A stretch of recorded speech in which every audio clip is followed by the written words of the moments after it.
Namaste. Warm greetings to everyone present here.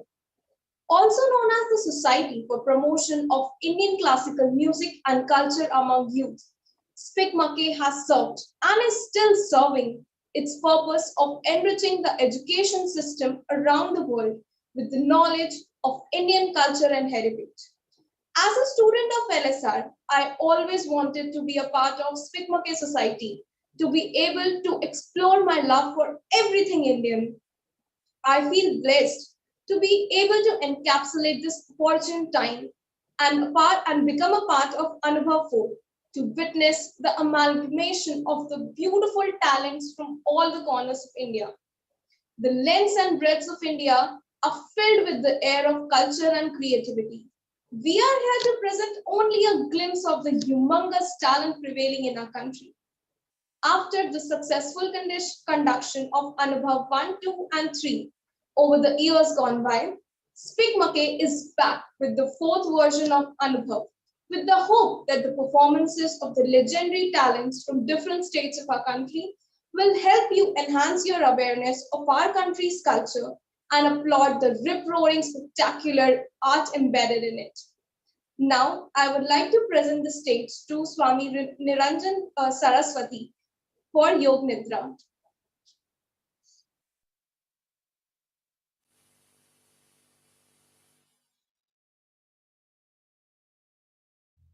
Hari Om Tat Sat, Hari Om Tat Sat, Hari Om Tat Sat.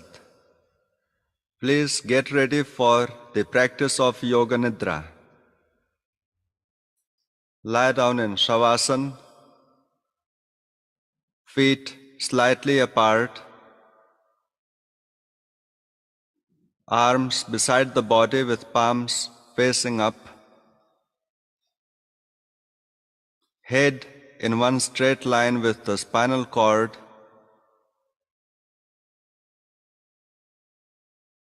gently close your eyes.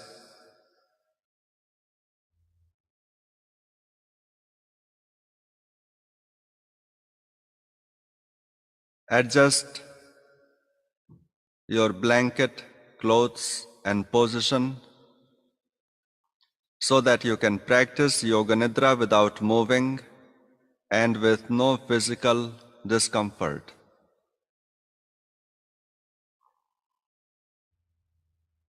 Please keep your eyes closed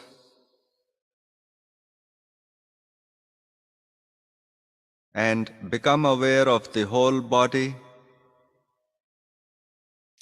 The whole body, from the toes to top of the head, is to be seen mentally, felt mentally, and relaxed.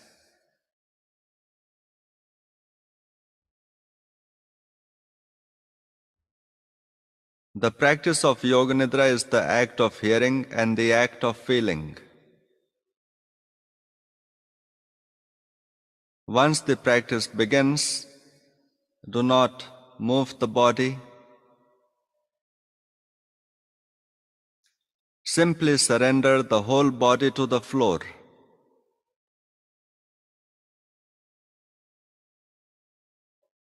Surrender the whole body to the floor. Observe the body.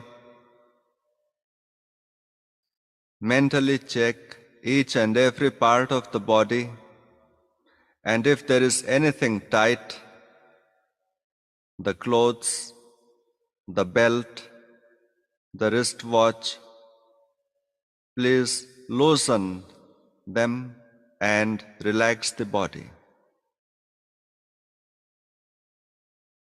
There should be no tightness in any part of the body, which will eventually divert your attention from the practice to the feeling of discomfort.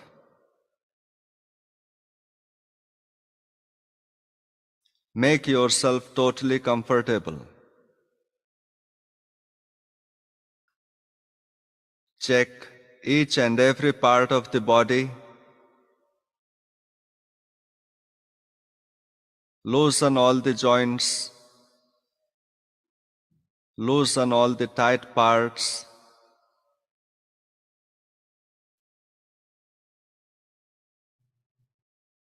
Relax the muscles.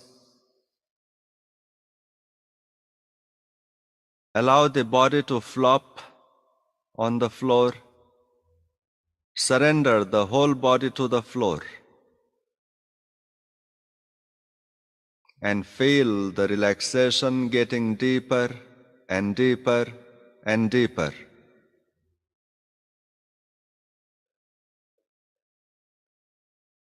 Do not sleep.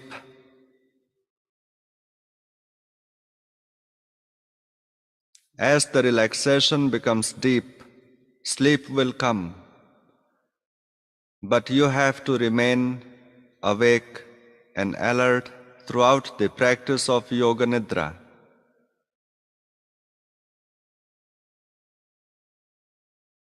Say to yourself mentally, I will not sleep.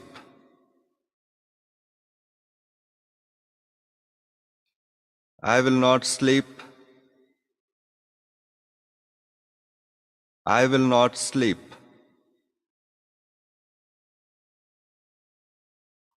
Give yourself time to become calm and steady.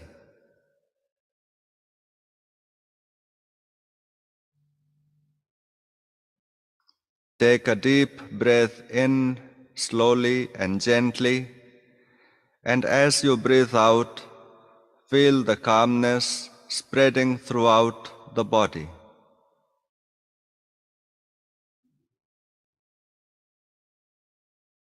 Now, we begin the practice of Yoga Nidra. Become aware of the sounds in the distance.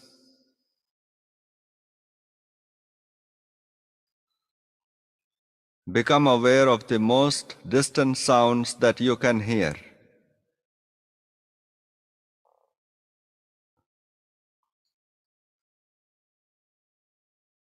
Let your sense of hearing operate like a radar beam.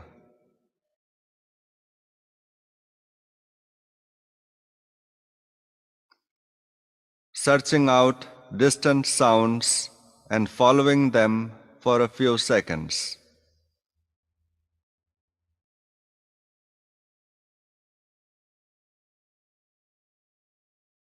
Move your attention from sound to sound without attempting to identify the source.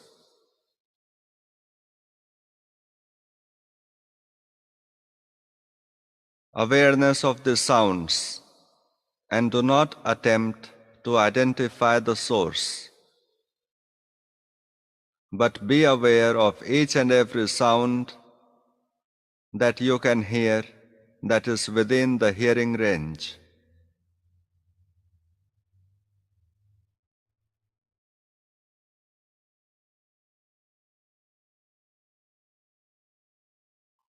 Become aware of the sounds around you.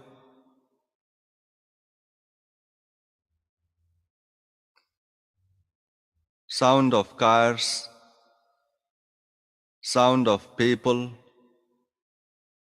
sound of speech, sound of nature,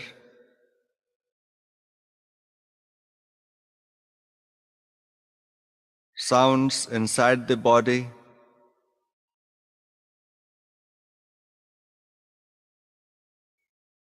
Become aware of all the different sounds that you can hear.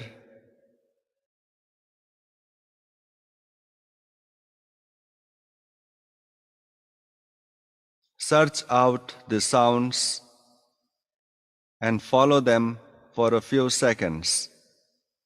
Recognize them. Know that they are around you and you are able to hear them.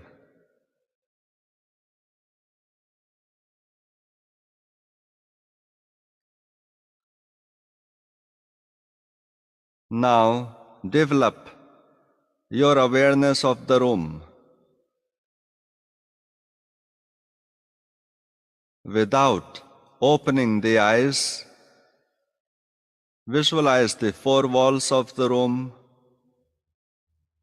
the ceiling, the floor, the body lying on the floor. See your body lying on the floor.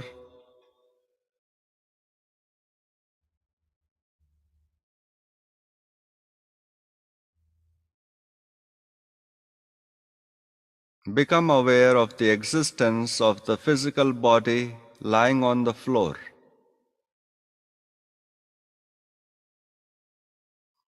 Total awareness of the body lying in perfect stillness.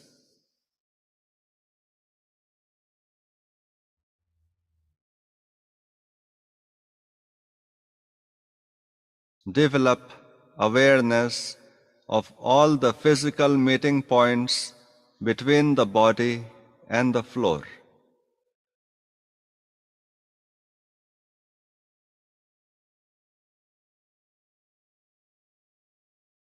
Become aware of the contact between the physical body and the floor.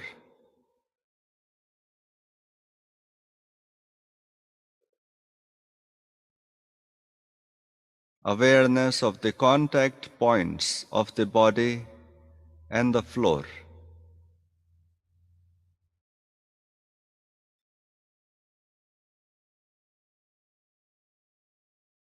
Do not sleep.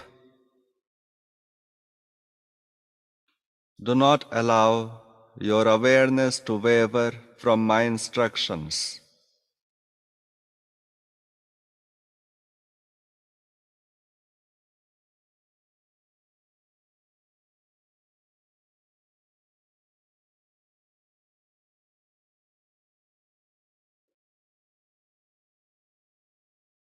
Now, observe the natural incoming and outgoing breath.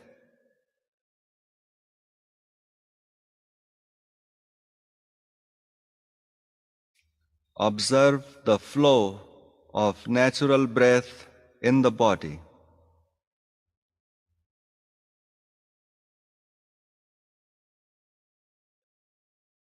Just focus on the breath. Become aware of the breath.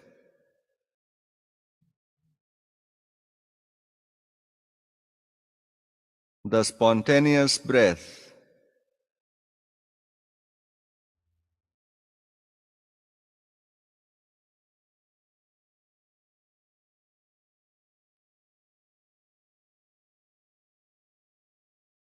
Just become aware of the breath.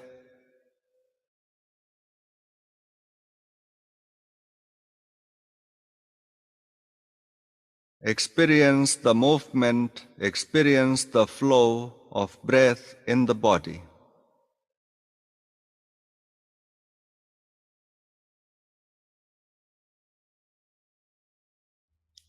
Observe the gradual rise and fall of the abdominal muscles at the time of inhalation and exhalation.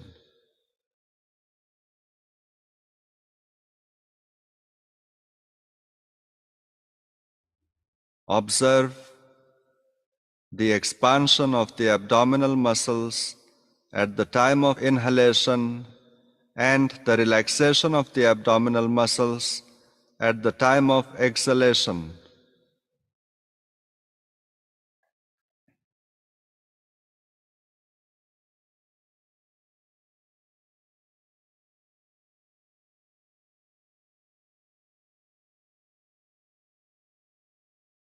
Become aware of the breath which is deep, natural, and spontaneous. Do not try to alter the rhythm, the flow of the natural breath.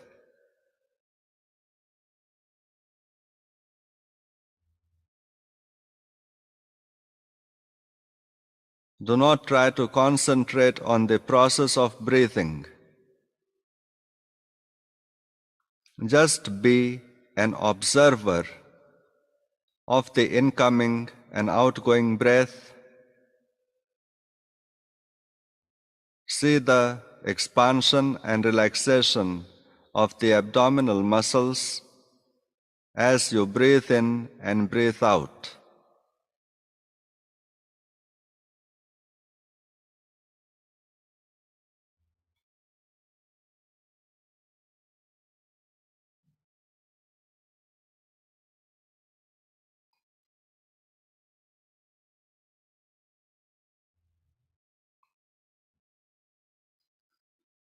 With each exhalation, experience the deepening of relaxation of physical body.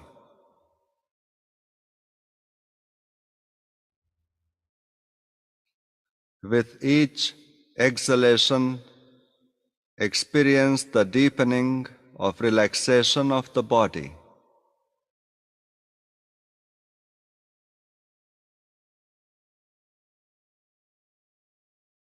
Do not sleep.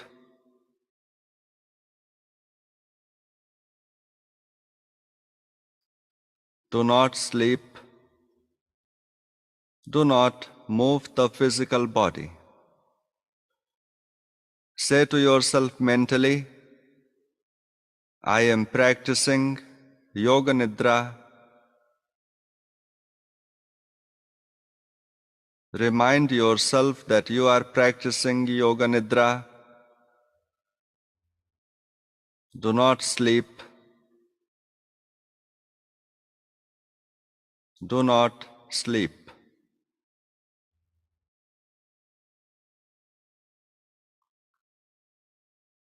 Now you have to make a sankalpa. Sankalpa is a resolve, a simple, positive resolve, a simple, positive sankalpa.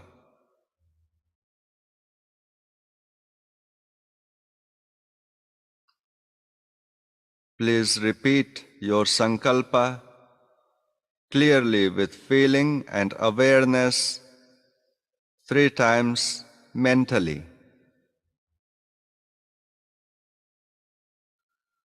Sankalpa or resolve is a positive wish which you may make in life. The sankalpa should be repeated 3 times and it should be simple and clear, concise, reflecting your cherished wish which you wish to attain in life.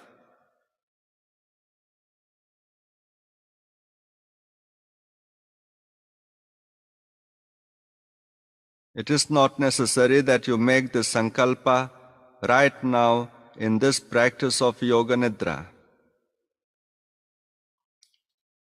But if you have already a sankalpa, then please repeat that mentally 3 times. Anything in life can fail, but not the sankalpa made during the practice of Yoga Nidra.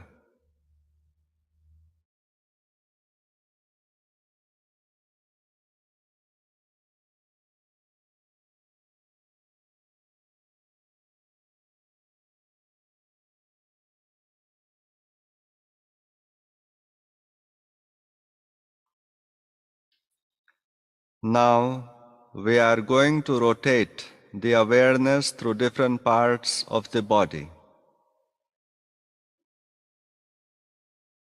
Rotate the consciousness through the different centers of the body as quickly as possible.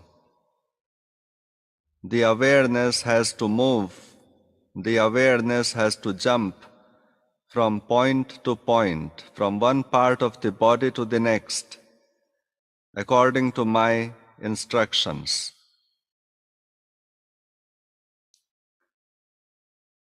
I will be taking names of the different parts of the body. For example, if I say right hand thumb, then mentally visualize in your mind the right hand thumb. See the right hand thumb in front of the closed eyes.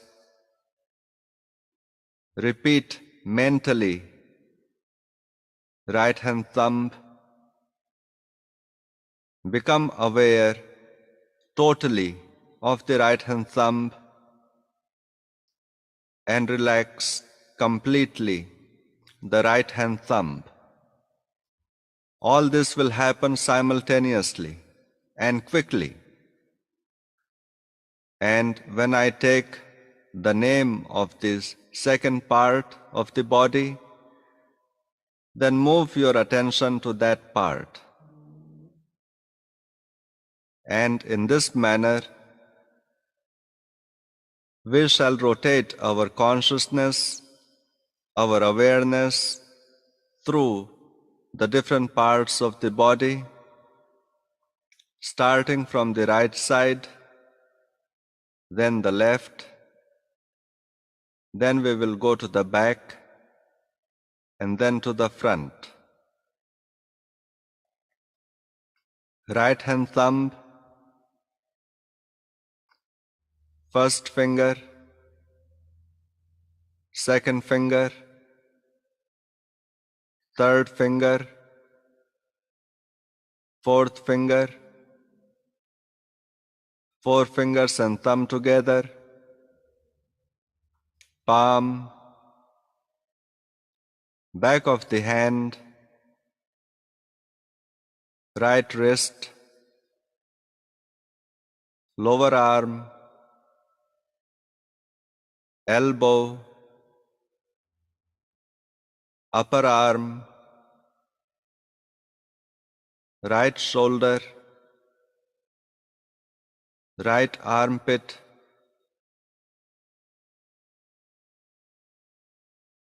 side,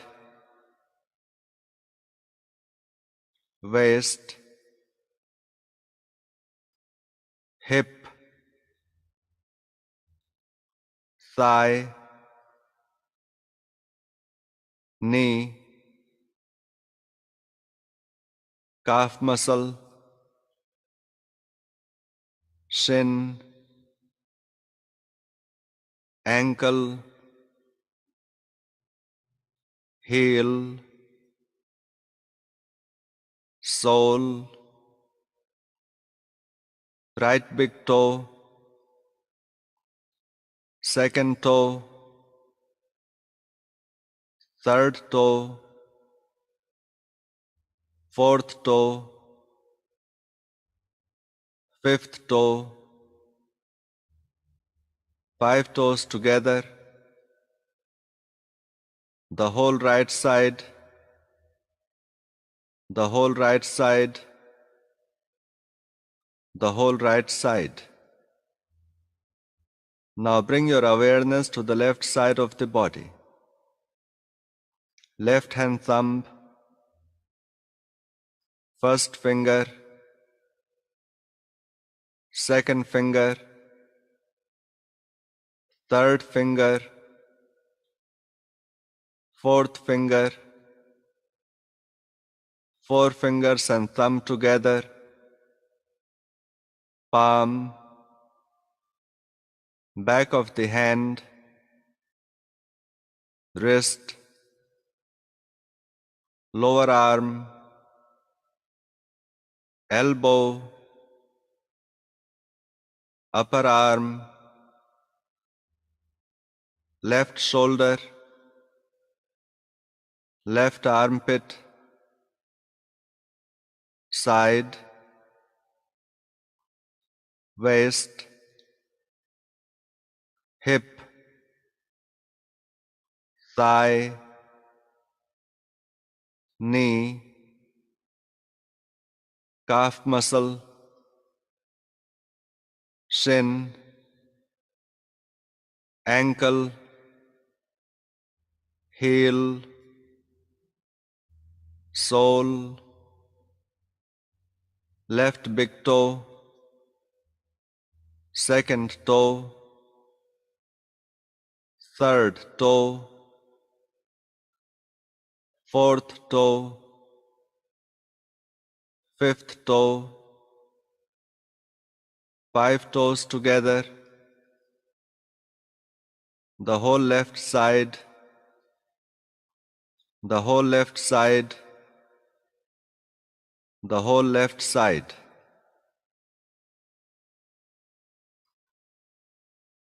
Now bring your awareness to the back of the body.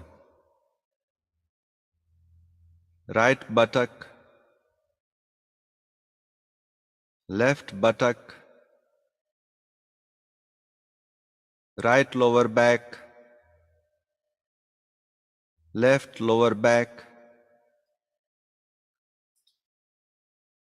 right shoulder blade, left shoulder blade, the spinal cord, the neck, back of the head, top of the head, the whole back, the whole back, the whole back. Now bring your awareness to the front, the forehead, the forehead, the forehead, right temple, left temple, right ear, left ear, right eyebrow, left eyebrow, the eyebrow center, right eye, left eye, bridge of the nose, right nostril, left nostril, tip of the nose, right cheek, left cheek, upper lip, lower lip, chin, throat, right collarbone, left collarbone, right side of the chest, left side of the chest, depression of the chest, navel, abdomen,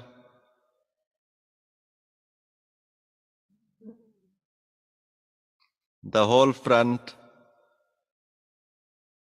the whole front, the whole front. Complete awareness of the whole body, the whole body, the whole body. Relax the whole body completely.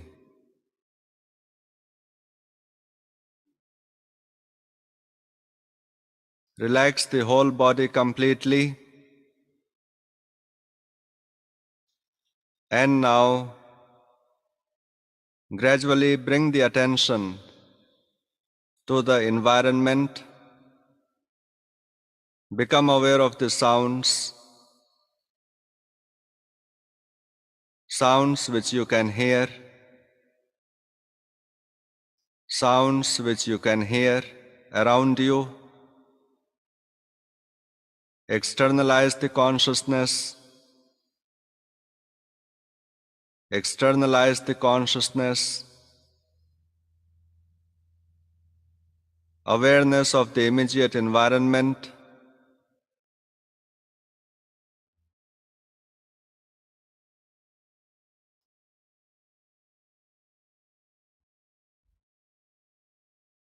Once again, repeat the sankalpa. Repeat your sankalpa 3 times.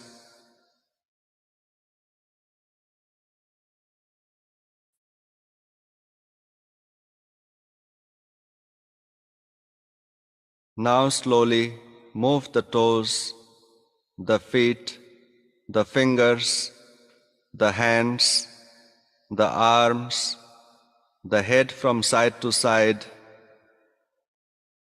Slowly move the whole body, stretch the whole body, and keeping the eyes closed, gently sit up. The practice of Yoga Nidra is over. Hari Om Tat Sat. Hari Om Tat Sat. Hari Om Tat Sat.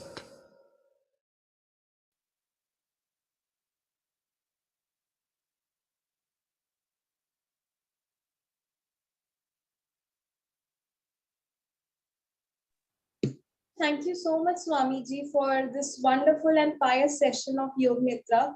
It was really a very, very relaxing session. Thank you so much.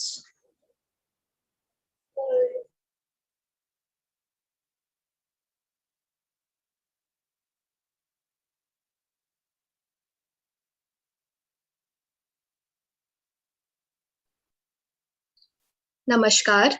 We would like to start with a beautiful message from Professor Naveen Praveen Naharji, Director of National Institute of Design, Ahmedabad. I request the technical team to please play the video.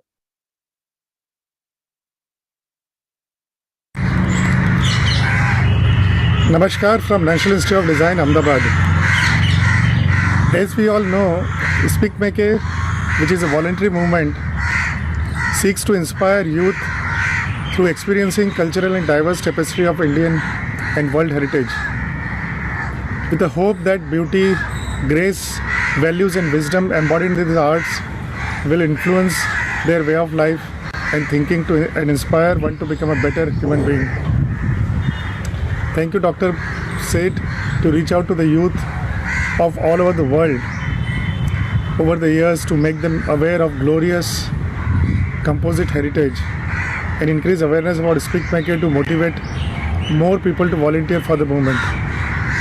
You and your life have been an inspiration from all of us. We all know that you also been promoting cycling last few months, and which is a healthy and environmental friendly alternative. And we hope that everybody joins in your initiative. I got engaged with Spic, Macay as a student of IIT Delhi, where I had intimate and soul-touching experience with many artists. Over the years, I volunteered for the movement while I was young faculty at IIT Bombay, and then at NID and in Gujarat, I had great opportunity to get engaged with volunteering with and attending many different types of events like national convention, state convention, lots and lots of programs, leg dams, workshops in schools and colleges. I had many unforgettable experiences to be with maestros who really inspired me at the deeper levels. I really urge everyone to engage with this living heritage through participation and volunteering with this wonderful movement. Dhanyavad.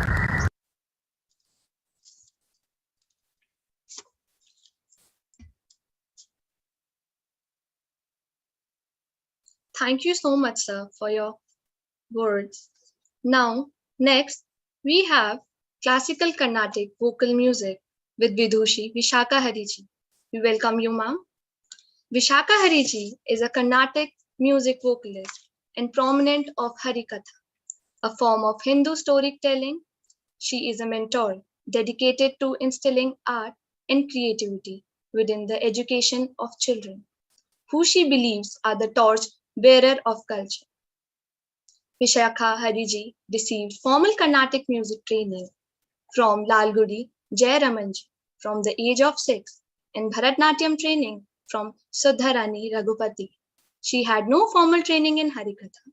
Her early and elaborate training in classical music has helped her convey the essence of ancient Indian texts in an eloquent manner.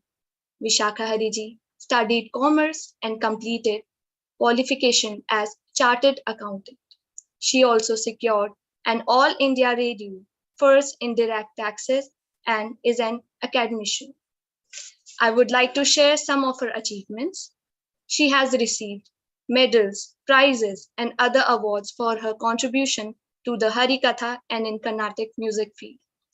Received the Vasant Shrestha, that is the Women Par Excellence Award, from the hands of her music guru, Shri Lal Gudi Jairam ji and the Tyagaraja ji. Vishaka ji is awarded by Dr. Subha Lakshmi Centenary Award in ceremony in Mumbai. She is one among 7 of India's most respected women artists. Vishaka Hariji is devoted to passing on the good values and dharma of Indian tradition to future generations. We look forward to Vishaka ji's performance today, where she will be accompanied by Shri V. Anant Krishnan on the violin, Shri Arjun Ganesh on the mridangam, Shri Trichi Murali on the ghatam, and Kumari Shri Nidhi Satyanarayanan on the tanpura. Here, I would like to inform the audience that they can send their questions through the chat box, and our technical team would unmute them if they see a raising hand symbol. Now, I would like to open the stage to the artist. I request the technical team to please begin today's performance.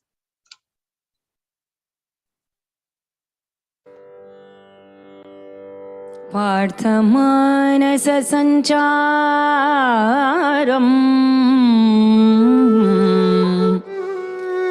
Partha पूजित विग्रहम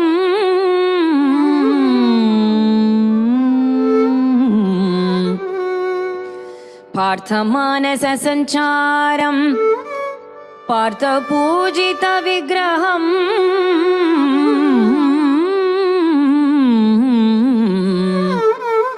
पार्थबन्धुं पार्थसकं पार्थसारथिम् आश्रये पार्थसारथिम् आश्रये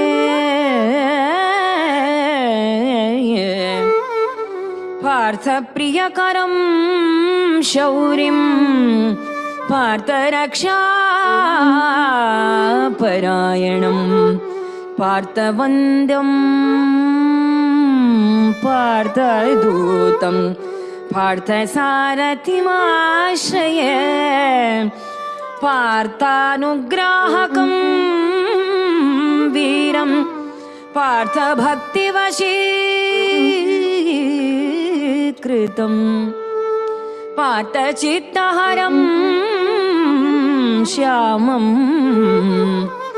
पार्थसारथिं पार्थसारथिं पार्थसारथिं पार्थसारथिम् आश्रये मुरी लागी लाटक गुरु चरणन के मुरी लागी लाटक गुरु चरणन के मुरी लागी लाटक गुरु चरणन के मुरी लागी लाटक गुरु चरणन के चरण बिना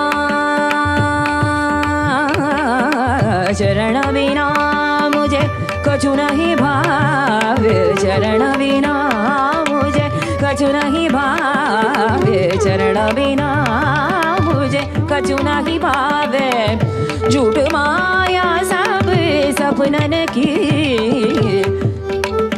झूठ माया सब सपनन की मोरी लागी लाटक गुरु चरणन की मोरी लागी लाटक गुरु चरणन की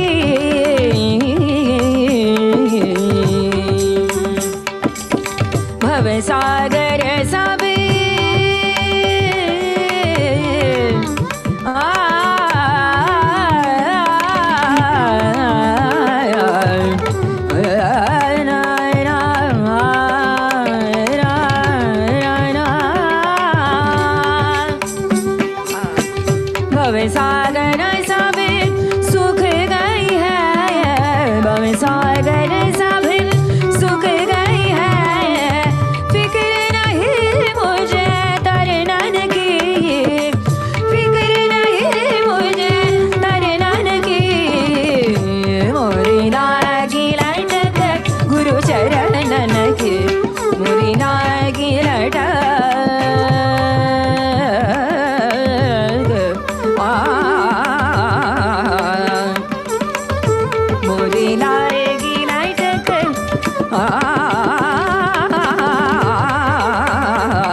Namaskarams to one and all. At the outset, we are very happy to be presenting this theme, the bliss of Gita, coupled with the joy of Sangeeta. Gita and Sangeeta together. Gita, the Bhagavad Gita, is a universal treasure, not only for Indians, but for all people all over the world. Bhagavad Gita is one treatise which is a universal medicine for all kinds of diseases, both physical and mental. Irrespective of the nation to which we belong to, irrespective of the caste, irrespective of the creed, irrespective of races, religion, gender, irrespective of whatever nation or caste or creed or race or gender you belong to, your problem can have a solution in the Bhagavad Gita. All our problems can be solved by reading a few verses of the Gita, and that is the miraculous beauty of our beautiful hidden treasure. I call it hidden because not all people have realized that Gita is such a solace to all the broken hearts, the millions of people who are suffering in the world. It is such a panacea, and during these times of crisis and trials and tribulations, all that we need to do is just take the pages of Gita, flip through the pages, read any shloka, any page, any shloka, a verse beautifully given by Lord Krishna. Out of the 700 odd verses that Bhagavad Gita has, more than 500 and odd verses are shlokas spoken by the Lord Himself out of the 700. Why does Gita assume so much significance? In fact, there are more foreigners than Indians reading the Bhagavad Gita and finding solutions to their problems. And how is it applicable even today? Even after 5,000 years of Krishna's avatar? How is it applicable in practical day-to-day affairs right now? How is it such a time-tested grantha, such a time-tested treatise? It's unlike a novel where you read it once, the second time has no significance because you know the story. Or a weekly newspaper or a weekly magazine, perhaps you can have it for a week. Or the newspaper, morning newspaper becomes irrelevant in the evening, and the evening newspaper becomes irrelevant the next day morning. But, unlike all these, Bhagavad Gita has been read through several thousands of years, and people are still reading and finding out, trying to find out the esoteric, beautiful, profound wisdom that the Lord has spoken, or at least has tried to speak to us.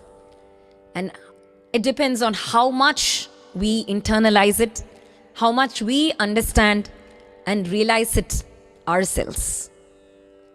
So profound is the wisdom of Gita that all the composers, Tyagaraja Swami, Muthuswami Dikshidhar, Purandaradasar, Mirabai, all the composers, all the Vagayakaras of Bharata Desha have tried to incorporate the message of the Gita through their Sangeeta.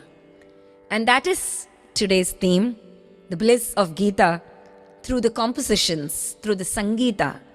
The bliss of Gita is nectarine, is beyond words. And the bliss of Sangeeta too is beyond words. And that is why Tyagaraja Swami himself says, Gita Arthamu Sangeeta Nandamu Gita Arthamu Sangeeta Nandamu Nita Una Judara Om Manasa Gita Tamu Sangeeta Nandamu Nita Una Judara Om Manasa Gita Tamu Sangeeta Tanaldamu Nita Una Judara Om Manasa Gita Tamu Sangeeta Nandamu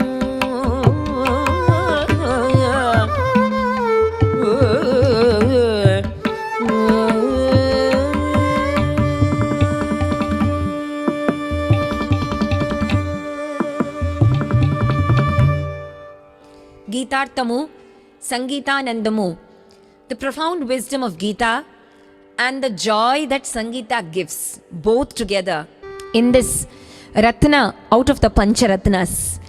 My Guru Lalgude Jayaraman sir would always say, after singing one of the Ratnas, you can't say, this is the Pancharatna of Tyagaraja Swami. This is one of the Ratnas out of the Pancharatna of Tyagaraja Swami. It seems that was how Paramacharya of Kanchi advised my Guru Sri Lalgude Jayaraman sir when he played. It seems Paramacharya asked Sir, Lalgudi sir, Oru Ratnam Vasiye. He was baffled. Lalgudi sir had never heard that word before. Oru Ratnam Vasiye, Tyagarajaruடைய பஞ்சரத்னங்கள்லேருந்து ஒரு ரத்னம் வாசிய. So this is one of the ratnams and one of the charanams from one of the ratnams. Amara Taraka Nichaya Kumuda Hita Paripurna Naga Sura Sura Bhuja Dadibayo Divasa Harana Sundara Taravadana Sudama Yavacho Brinda Govinda Sananda Mavaraja Rapta Shubhakara Aneka is one word. That is why we had to say this breathless. It's an adjective. Aneka Jagadananda Karaka. So truly these upasakas are nada yogis. Otherwise with such pranayama, only with such pranayama capacity you can sing this. It's a single adjective. If you have to break it, you have to break it into Amarataraka Nichaya Kumuda Hitaya Namaha, Paripurnaya Namaha, Anaghaya Namaha. So if you do it as an Ashtotram, it seems exactly you get 108 namas. I don't know whether Tyagaraja Swami did it wantedly or he just sang and Rama made it into an Ashtotram. It's an understanding between the Lord and his devotee. So, such paripurnatva, such fulfillment comes from within and not from external objects or from external relationships. And then, Anapekshaha Shuchihi Dakshaha Udasino Gatavyataha Anapekshaha Shuchirdakshaha Udasino Gatavyataha Sarvaramba Parityagi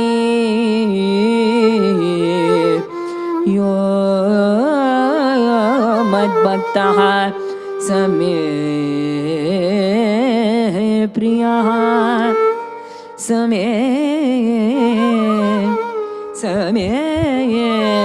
प्रियः अनपेक्षः शुचिः दक्षः उदासीनो गतव्यतः सर्वारंभ परित्यागी सर्वारंभ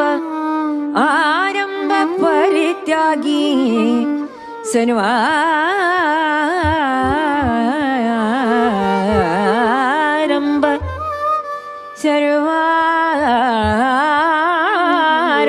परित्यागी यो मद्भक्तः समे प्रियः यो मद्भक्तः समे प्रियः. In this verse he says, Anapekshah, devotees are indifferent to worldly gains. Shuchihi, they are very pure, not only externally but internally. Dakshaha, they are skillful, intelligent, but they do not try to create a hypocritic show of themselves. Udasino, they are free from worry. Gatavyataha sarvaramba parityagi, they are selfless truly, free from selfishness in all their endeavor. Whatever they do it for the benefit of the society or for the world, or they do it for the Lord. So theirs is not karma vene, it is karma yoga. So there is this difference. When we do work for ourselves, we become attached to it. So we have to face the consequences of that work also. It becomes karma vene. So here he says, that devotee is true, is a very true devotee, is exceedingly, endearingly beloved to me, who is clean from within. Shuchihi. For this, Sri Anna usually gives the example of Eknath Maharaj. Eknath Maharaj lived in Pratishtanapuram. It's called Baitan. Even today, it's a beautiful place. Some 200 kilometers from Pune, in Maharashtra, there is this place. Eknath ji was very famous for his tolerance. He never used to speak a single abusive word. He was so tolerant. And there was one resident of Pratishtanapuram, Baitan, who refused to believe that Eknath Maharaj was so tolerant. You always have opposition parties, no? Everywhere. So, this particular resident today, completely jobless, I think. So today, he decides to prove to the entire grama, to the entire village, that Eknath Maharaj is just showing off that he is a very tolerant person. He is truly not a tolerant person. He is just like every other human being. For everything and anything, we get irritated and agitated. We just yell at others. Eknath Maharaj is also such a person into our category. So that was what he wanted to prove. Some people like to always do this. When everybody says, majority says something, that particular person will say, no, I will prove that it is not that. So today he decides to prove he decides to prove to the world. That is also Panduranga's Leela. So he buys dozens and dozens of betel leaves. Vettala kattu. Kavliya. Adu eppadi English la translate pandrathu. Kavli. So some words cannot be translated exactly.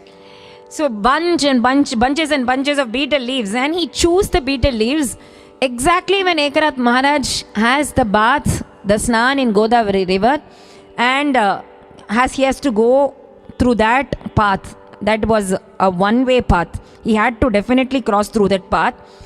This resident knew that from the terrace. He didn't have the courage to do it from below, from the ground. So from the terrace, he started spitting on Eknath Maharaj. Eknath ji did not even raise his head to see who spat on him. He did not even raise his head and look at the person who did it to him.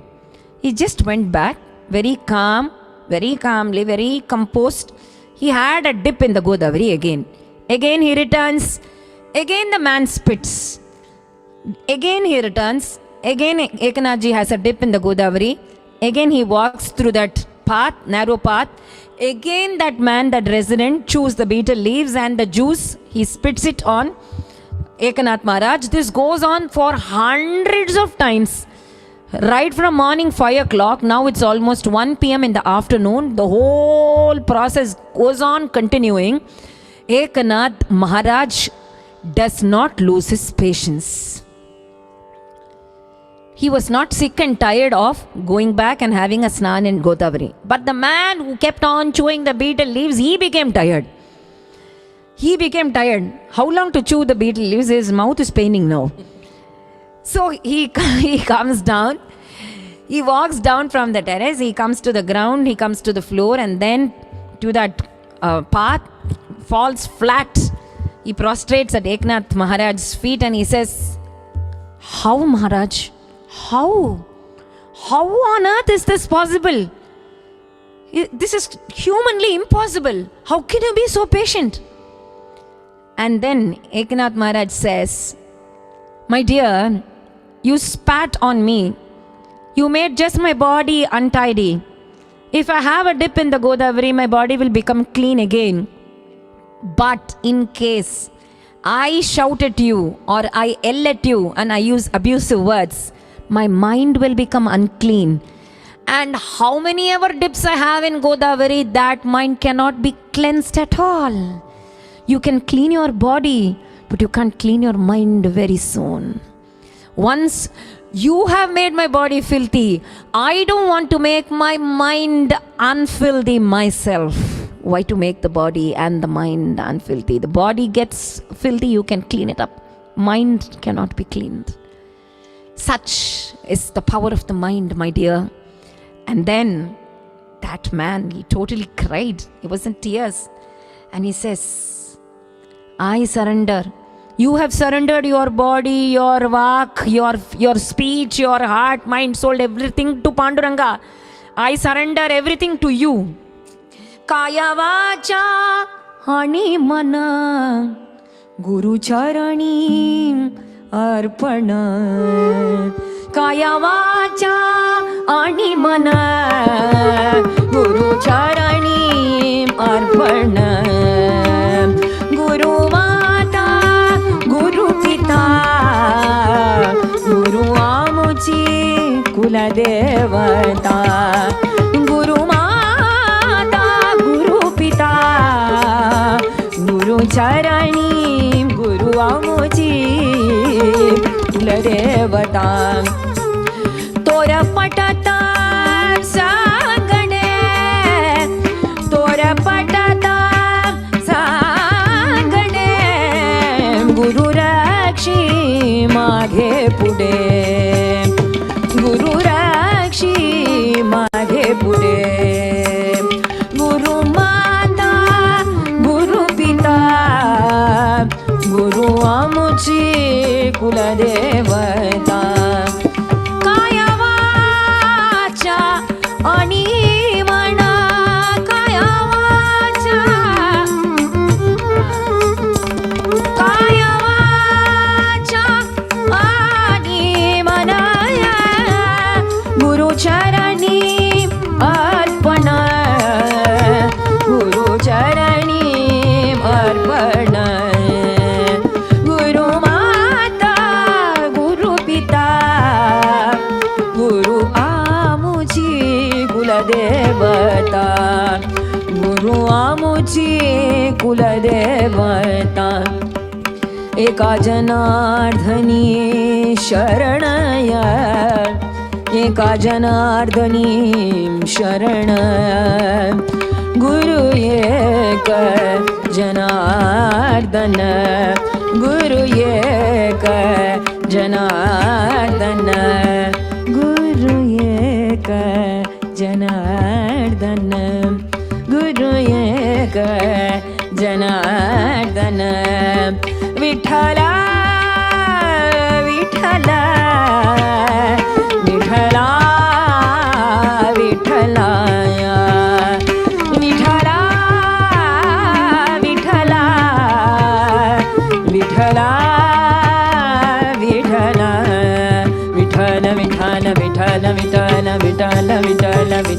Vitala. Vitala, Vitala, Vitala, Vitala, Vitala, Vitala, Vitala.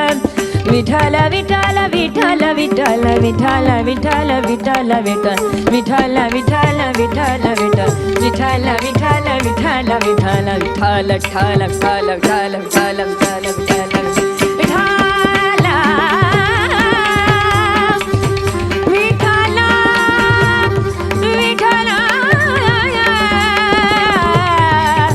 Vitala,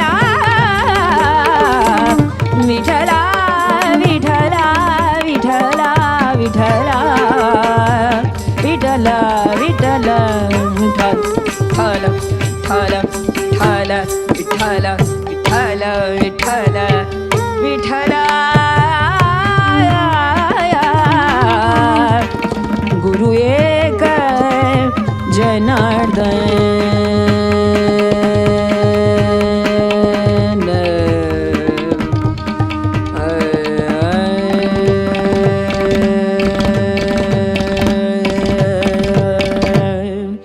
Guru ek Janardana.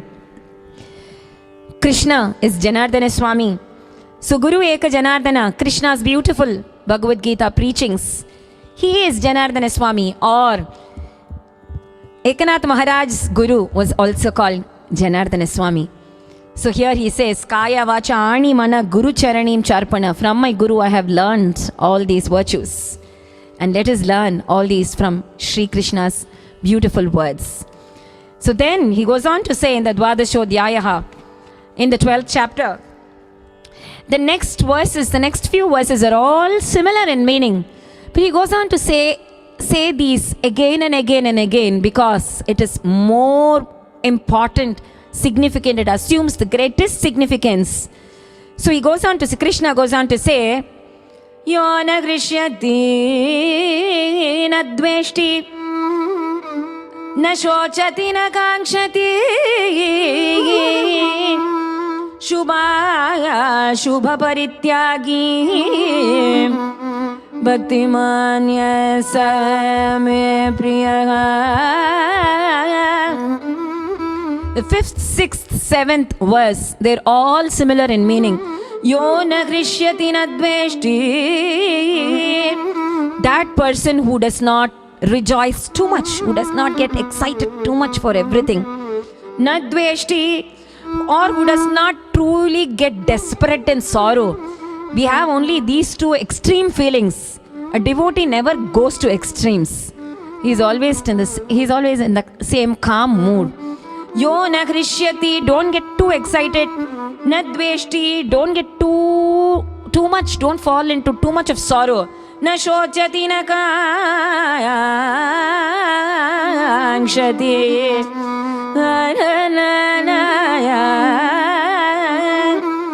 He neither laments for any loss, na kankshati, nor hankers after any gain. Whatever happens, let it happen.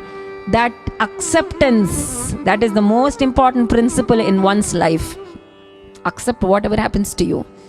Let's accept whatever happens to us, but that does not mean that we should not work hard. Put in all your efforts. Karmanyevadhikaraste ma phaleshu. Don't hanker after the results. So the Karma Yoga comes into every verse of Bhakti Yoga also. Shubha Shubha Parityagi. Renounce both the good and the evil deeds. Don't get too much attached to doing Punya Karma or Papa Karma. Both will make you get attached. Like how Vishwamitra got caught in doing both Punya Karma and Papa Karma. So don't exercise yourself in too much of transaction analysis. Bhakti Manya Same Priyaha, that devotee will be very dear to me. Samashatra Ucha Mitre. Very difficult to follow, but very true. Perceive your friends and foes equally. That was how Yudhishthira was always called Ajata Shatru. He never had enemies, it seems. He never had enemies at all. Why? Duryodhana was his enemy? No. Duryodhana considered Yudhishthira as his enemy, but Yudhishthira did not consider Duryodhana as his enemy. He never considered Duryodhana as his enemy. In fact, he was ready to give up even the throne, even the whole of the Samrajya, But it was Krishna who said you have to fight not for the samrajya. You're fighting not for the throne. You're fighting for justice. Dharmyadhi yuddhat shreyonyat kshatriyasya na vidyate. Samakshatrau cha mitre cha. Perceive your friends and foes equally. Tatha mana apamanayo.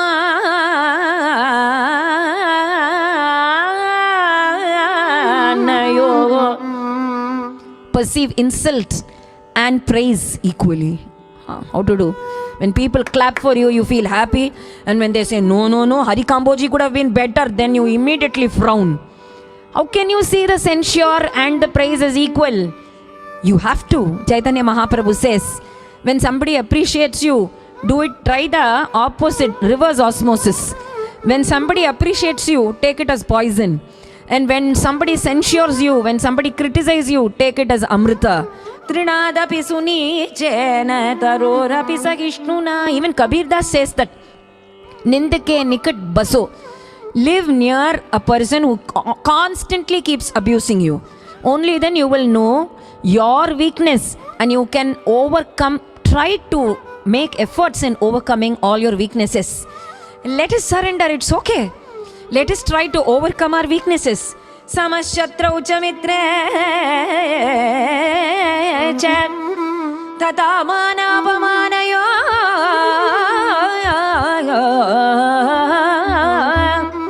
Shitoshna sukha dukkeshu samasanga vivarjita.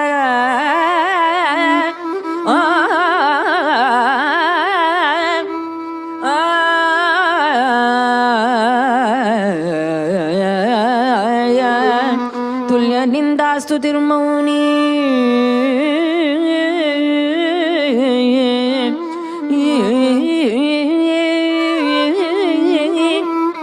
Shitoshna. Let heat and cold be equally considered. Whether it's hot or whether it's cold. Sukha, dukkha, whether it's sorrow or whether it is happiness. Samaha. Sama.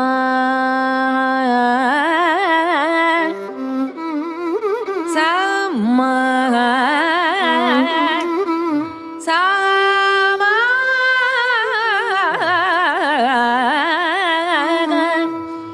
Treat it sama. Treat it equally. Sangha vivarjitaha. It is very difficult to treat sama. Sa is sa, re, ga. There is so many different notes, so many notes in between. Rivan, Ritu, Gavan, Gatu, and then ma. You have to skip everything and then treat it as sa, ma. Still, you can do it with practice. Sama, sama, sama. Samasanga vivarjitaga. Tulya nindastu tirmauni santushtaha yena chide. Aniketaha stiramatihi bhaktiman me.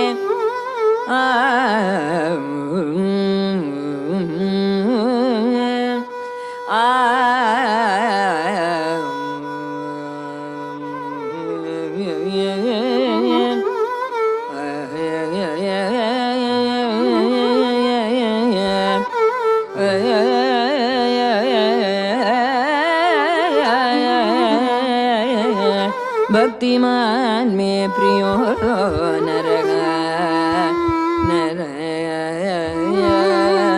These three verses, all these three verses, Krishna completely emphasizes on equanimity, considering everything in your life as equal. Ninda, stuti, shita, ushna, sukha, dukkha, mana, apamana, everything treated equally. Then you will find that nobody can snatch away the happiness from your heart. And that is why Lord Hari's own advice, that is why we are singing this in Raga Hari Kambodhi. So he goes on to say,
Just as we saw right at the beginning that the composers echo even the words of Bhagavad Gita.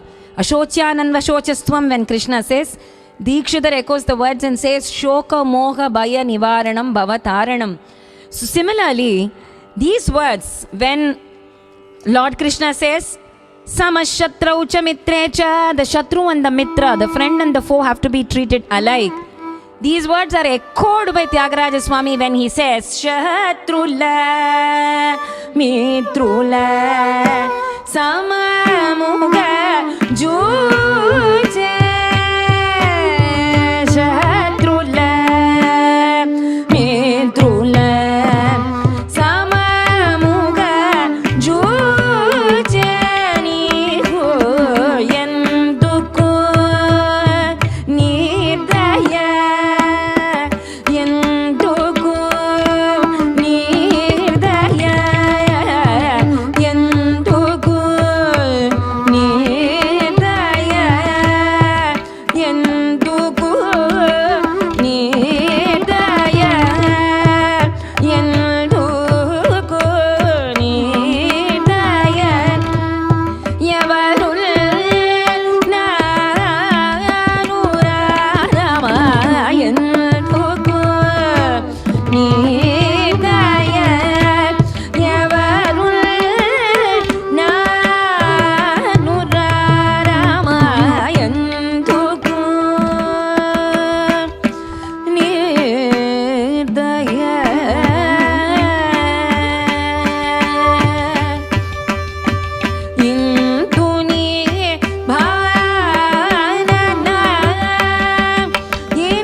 Notice the words Samashatrau cha mitre. Samashatrau cha mitre.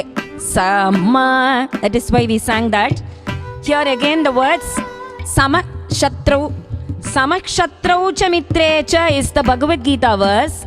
Shatrula mitrula samamuga juche are the words of Tyagaraja Swami, echoing the bliss of Gita and the joy of Sangeeta together. Shatrula mitrula samamuga juche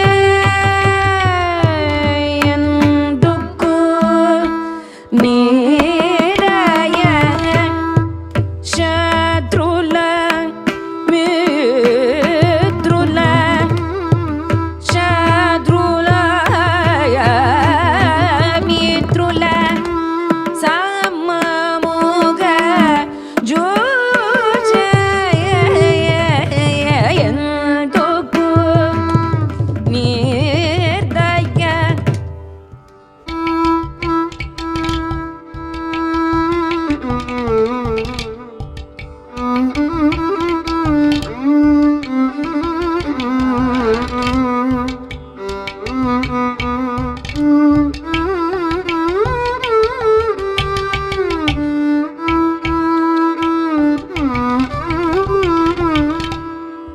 Samamuga juche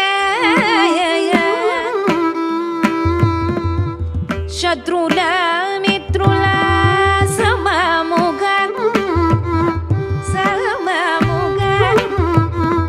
samamuga juche yanduku niraya.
Gama pasani ni da da ba ma gama ba da ba ni da da ba ma yendugo.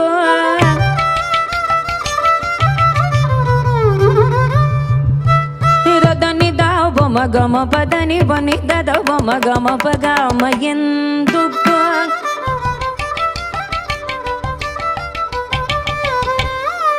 Da ni da ni da da ni da da ni da ba ni da da ba ma pa da da ba ma gama pa pa ma gama pa pa da da ba ma gama pa da ni ni wa da da ma pa ba ga ma ga pa ba ma da da ba ni ni wa da da ma pa ba ga ma pa da ni da pa ma ga ma pa sa ni da da ba ba ma ga ma pa ni da da.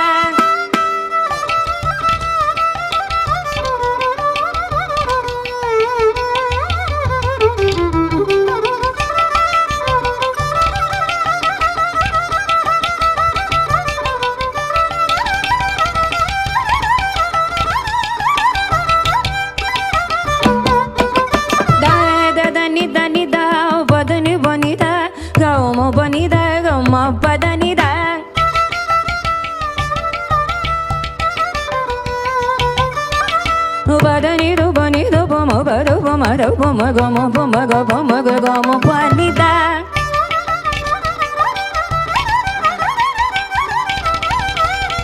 Ma ga re sa ni da sa ni do pa ni do pa ma do pa ma ga ma pa pa ni da.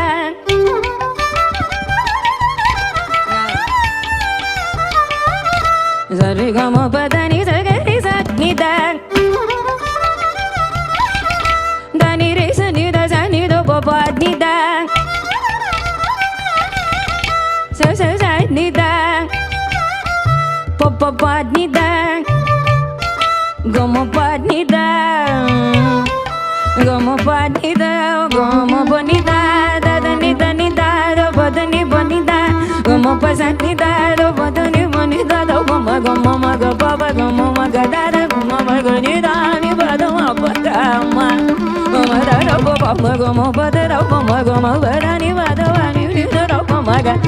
Ga ma pa pa ma pa pa da ni ga ma pa pa da ni ni pa da ma pa pa.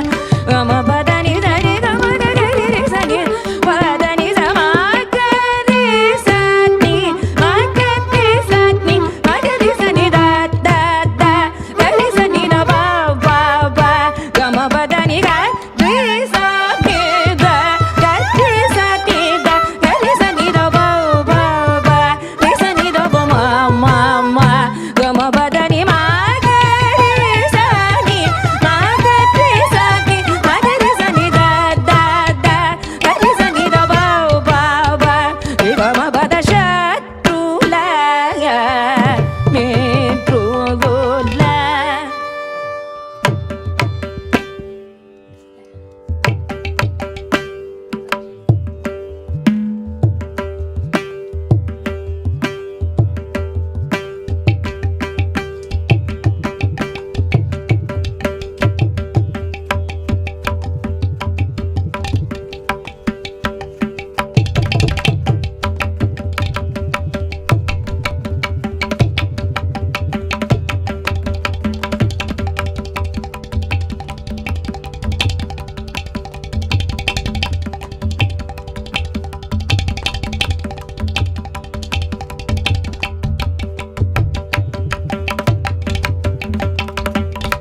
Thus, all these verses and all the compositions, in fact, it has been a pan-Indian choice of compositions. We have had Sanskrit compositions of Muthuswami Dekshidhar, like Sri Krishnam Bhajamanasa, Meenakshi Memudam.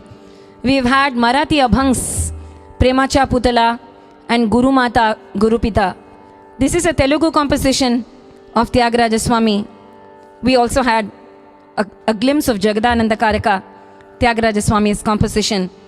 So whether it is Marathi or Telugu or Sanskrit or Kannada or Hindi, all these verses, all the composers echo the same feelings, the same messages of Bhagavad Gita. So here in the Bhagavad Gita, here Tyagaraja Swami also says, please Ramaya, give me that mind to perceive Shatrus and Mitras as one and the same.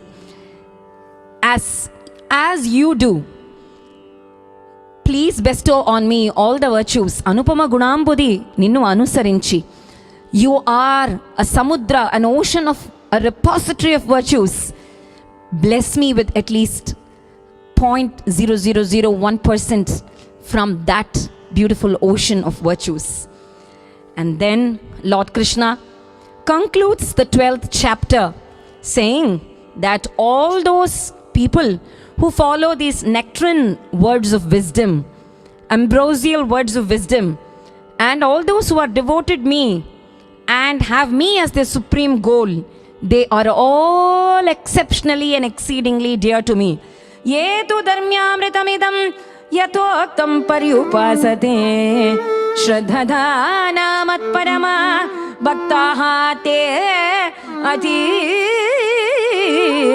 me priyaha bhaktaha te bhaktaha ativa me priyaha ativa me priyaha. This is the Amrita Vak, the Vak, the words of Sakshat Paramatma. Swayam Padmanabhasya Mukha Padmat Vinisritam. And he says, such devotees will never get destroyed. Name Bhaktah Pranashyati. Even the devotees of devotees will not get destroyed. And so, let us all be blessed with more and more such bliss of Gita and the joy of Sangita. And let us be blessed with the mind, mentality to follow at least some percentage of Lord Krishna's beautiful verses and these composers' beautiful kirtanas and bhajans.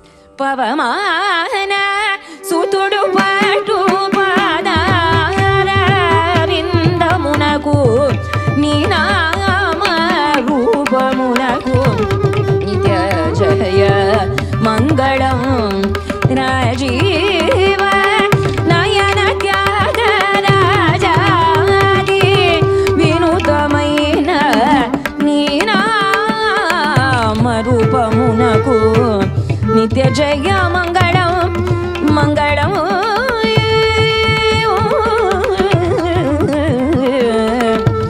Paritranaya sadhunam vinashaya cha dushkritam dharma samsthapanarthaya sambhavami yuge yuge.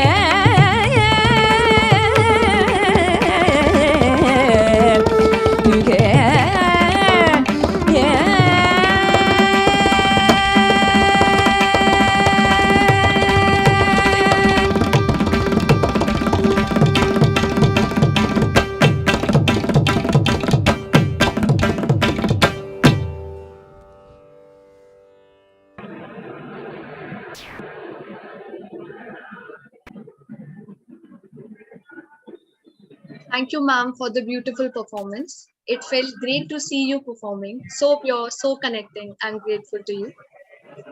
Now, the most awaited part of the program, that is the interaction with the artist. We'll take some questions from the chat box.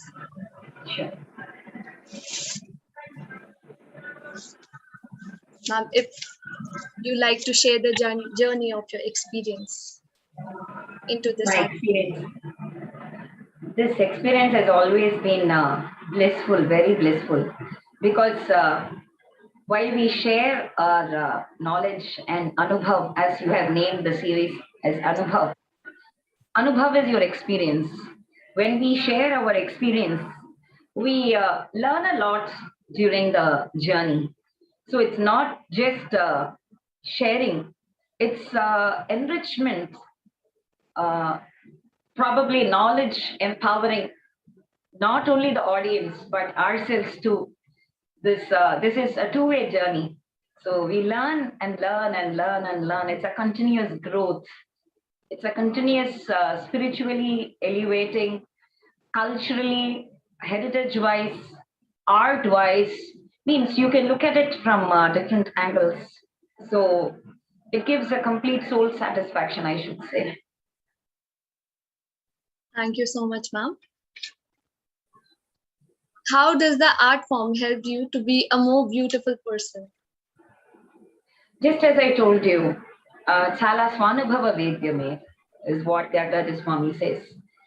So when we give the translations of Gita, for example, like what you just showed right now, when Krishna says Adveshta Sarva Bhutanam, be friendly to everybody, we also, in our subconscious mind, we also tend to absorb all those teachings. It's not just that we preach.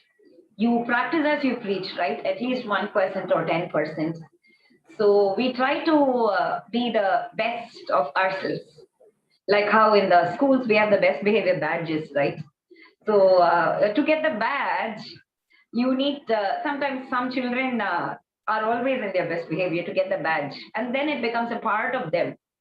So when it starts as an art form, but then it becomes a part of you. As it a day in and day on, we are doing the same thing. So you become the same thing. Thank you, ma'am. I request the audience to please send some questions in the chat box.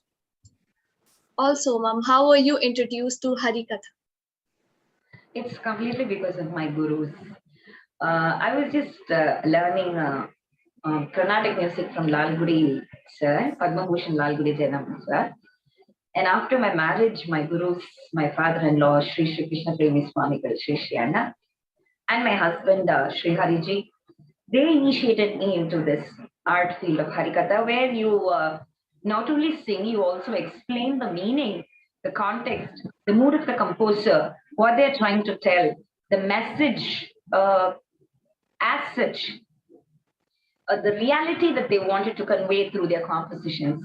So that is, I thought that is a more beautiful journey. Of course, everything, each art is very beautiful.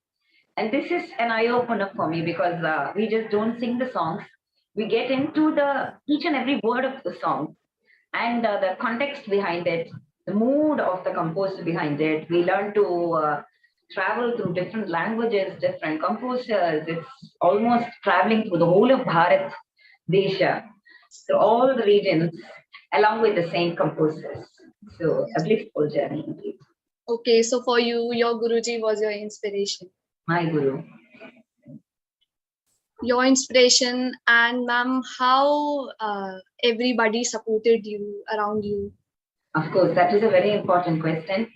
You need a lot of external support, internal support, willpower to practice every day, to be in this constantly every day, that drive. Outside parents, both my father and my mother, Mr. Santanam and Mrs. Vijaya Santanam, both of them, they've been such great pillars of support. And here, my mother-in-law, my father-in-law, everybody, you need all people to support you. When you are into something, you need the support of everybody. My brother, my brother's wife, everybody, they support, all of them support. So you need people support, you need the internal drive to practice every day. And I think God has been very, very kind to me to have been giving me more and more people, very loving people who are just waiting to help me out, even in my small, small chores, everyday household chores. Thank you so much, ma'am. How Harikatha is different from normal Carnatic music and retention? Normal Katha, you don't need to sing the songs. And there is no Tani Avartanam or there is no violin turn. In a normal Katha, you don't need to have accompanists. You don't need to have violin or mridangama. You don't need to sing the songs. You need not elaborately sing the kirtan. You're not a kirtankar. You need to just give the katha based on some authoritative text.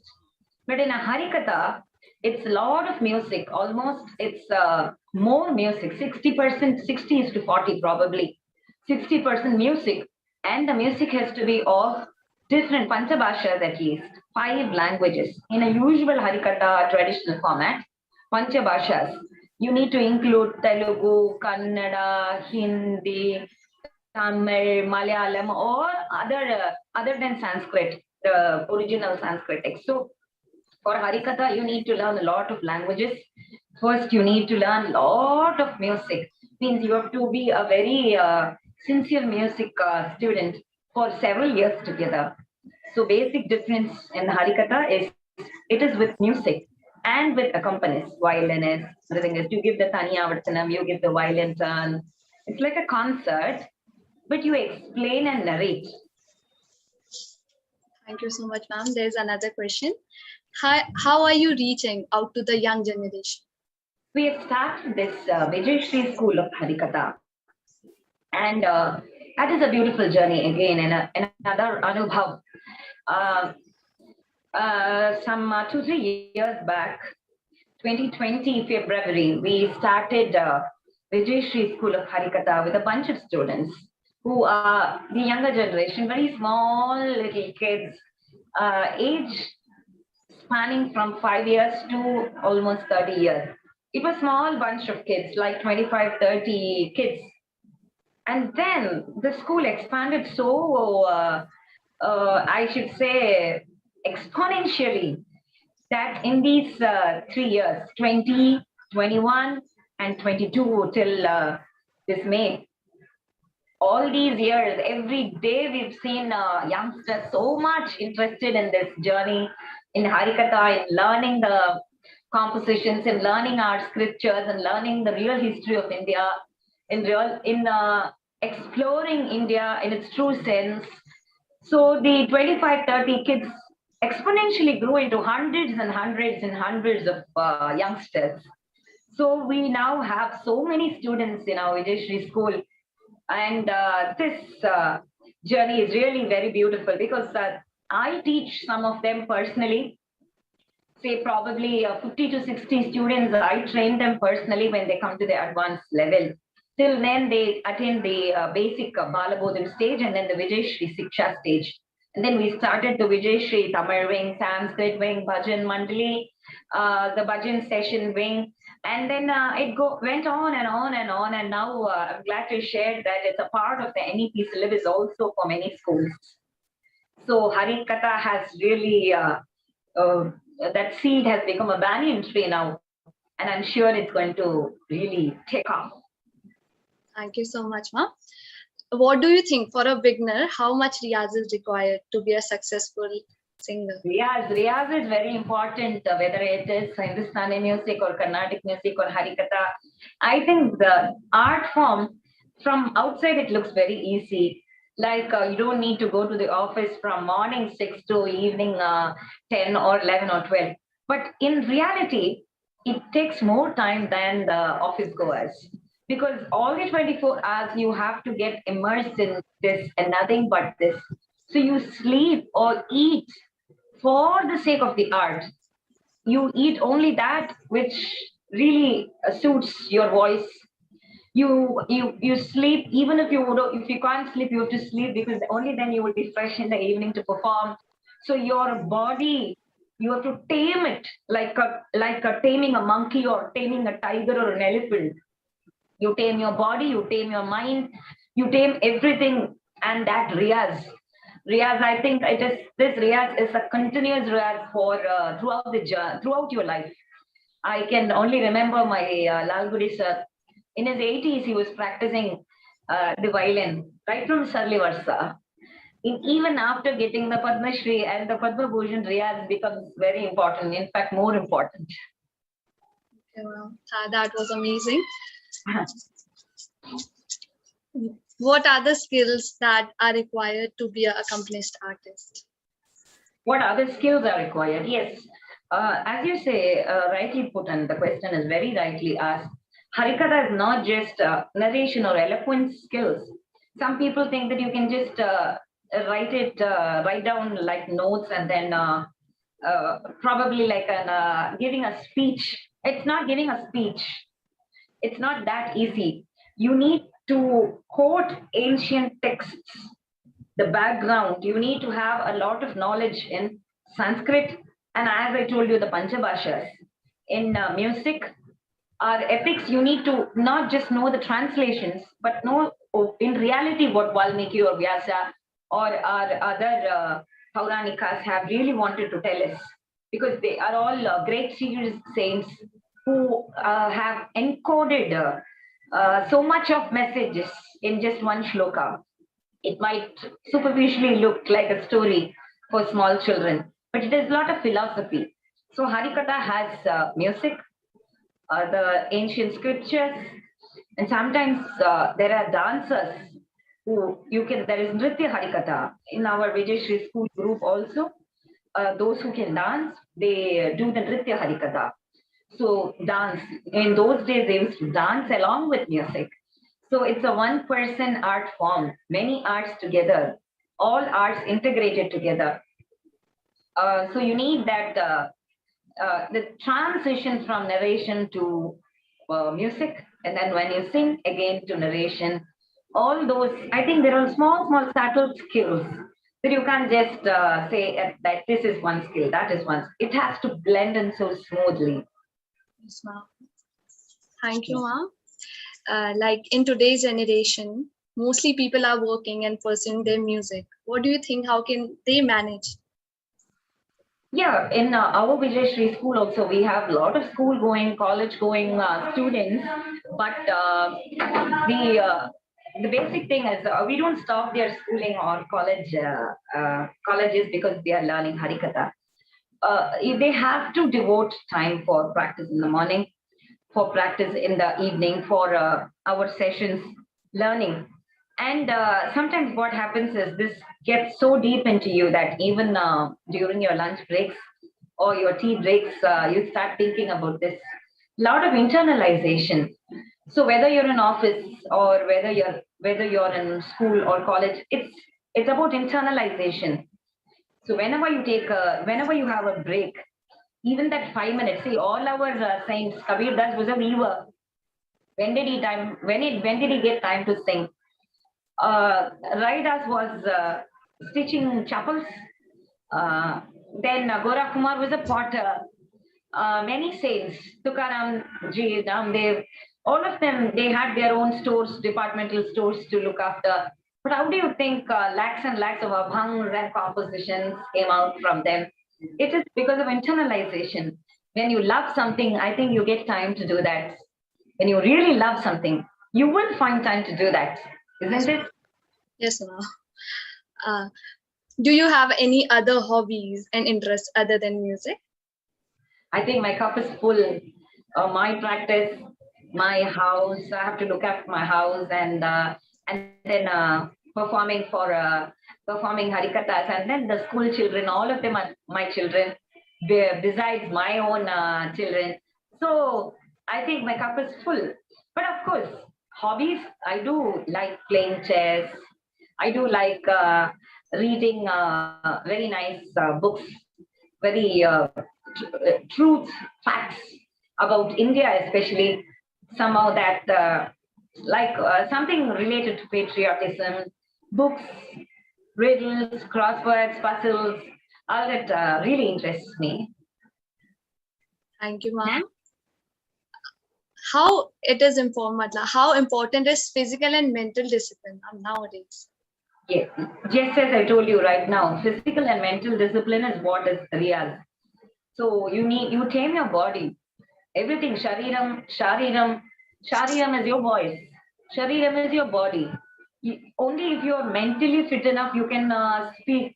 See, even these questions, if I have to answer them, I have to be 100% concentration has to go into the question. Otherwise, I will keep asking you, what is the question? Can you please repeat? What is the question? Can you please repeat? I will keep asking you 10 times because I'm not able to concentrate. Why? I'm mentally stressed.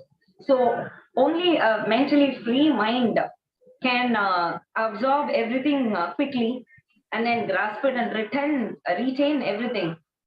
So mental yama niyama in the Ashtanga yoga, if you go through the yoga kriya before the asanas, before you do the morning asanas for yoga, yama niyama pranayama asanas, all these are important for everyday's routine. Yama niyama is what you need to do, you have to do, like satyam, ahimsa, and keeping your heart pleasant, very pleasant, making everybody happy. All this is yama and niyama. You have your own rules and regulations. You can't offer to eat an ice cream every day and then say, I want to be a Harikatha artist. You need to know to say no to many of the things, not some, to many of the things. Only then you can be a true artist, true Vidushi. This is not just a profession, it is a way of life. Thank you so much, ma'am. It feels so great to interact with you. How was the transformation from a chartered accountant to a Harikatha singer? What inspired you to follow this? Divine calling. I think it's divine calling for everybody. Everybody generally, whoever asks me, they ask me this question. But I think this happens in everybody's journey. Every minute of our life is designed. It is like a blueprint already done, and then the engineer goes on constructing as per the blueprint. Likewise, I think my life blueprint already Ishwar has done. And that blueprint, divine calling, you sometimes, your mind, your heart is somewhere else. Then you can't do something else at all. Even if you're at the topmost, your heart will not let you do something when you're not fully at it. Just as I told you, you want to do something. When you do something, you have to do it fully from your heart, right? The art has to be from your heart, or if you work, it has to be full from your heart. You give your best. Even in cooking, you give your best. Only then the dish is eatable, edible. So I think that was a divine calling when the transition from the chartered accountancy from chartered accountancy, I took up Harikatha. It is divine calling, completely divine calling. It is sure, ma'am. Do you experience stress and nervousness before going on stage? If yes, how do you cope up with it and gain confidence?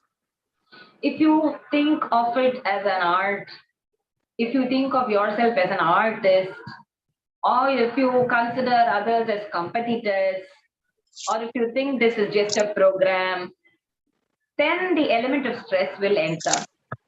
But if this is our way of life, and we are not competing with anybody, but just want to give our best, of course, there will be this element of stress that we should sing well, we should not say something that is wrong. And because it's like an arrow, you can't take it back. And thousands of people are watching you. And that element of stress we cannot avoid. But as I told you, you just don't look at it as a profession. This is your life. So you're just sharing all that you know with others. And this should be full of happiness and not full of stress. Only if you're happy, you can make the audience happy. You cannot feel stressed and make others happy. So this element of stress should be there only until you reach the platform, get onto the dais. Once you get onto the dais, it should be only bliss, bliss, bliss, and bliss. And yeah, only then both of us will be happy, right? For example, if I'm stressed, oh, what kind of questions are going to be posed to me in Anubhav?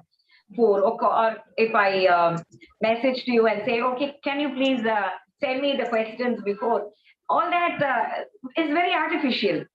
You just be yourself. You just be yourself. Everything will fall in place just like that. A free heart will do. What would you like to say to people around the audience here?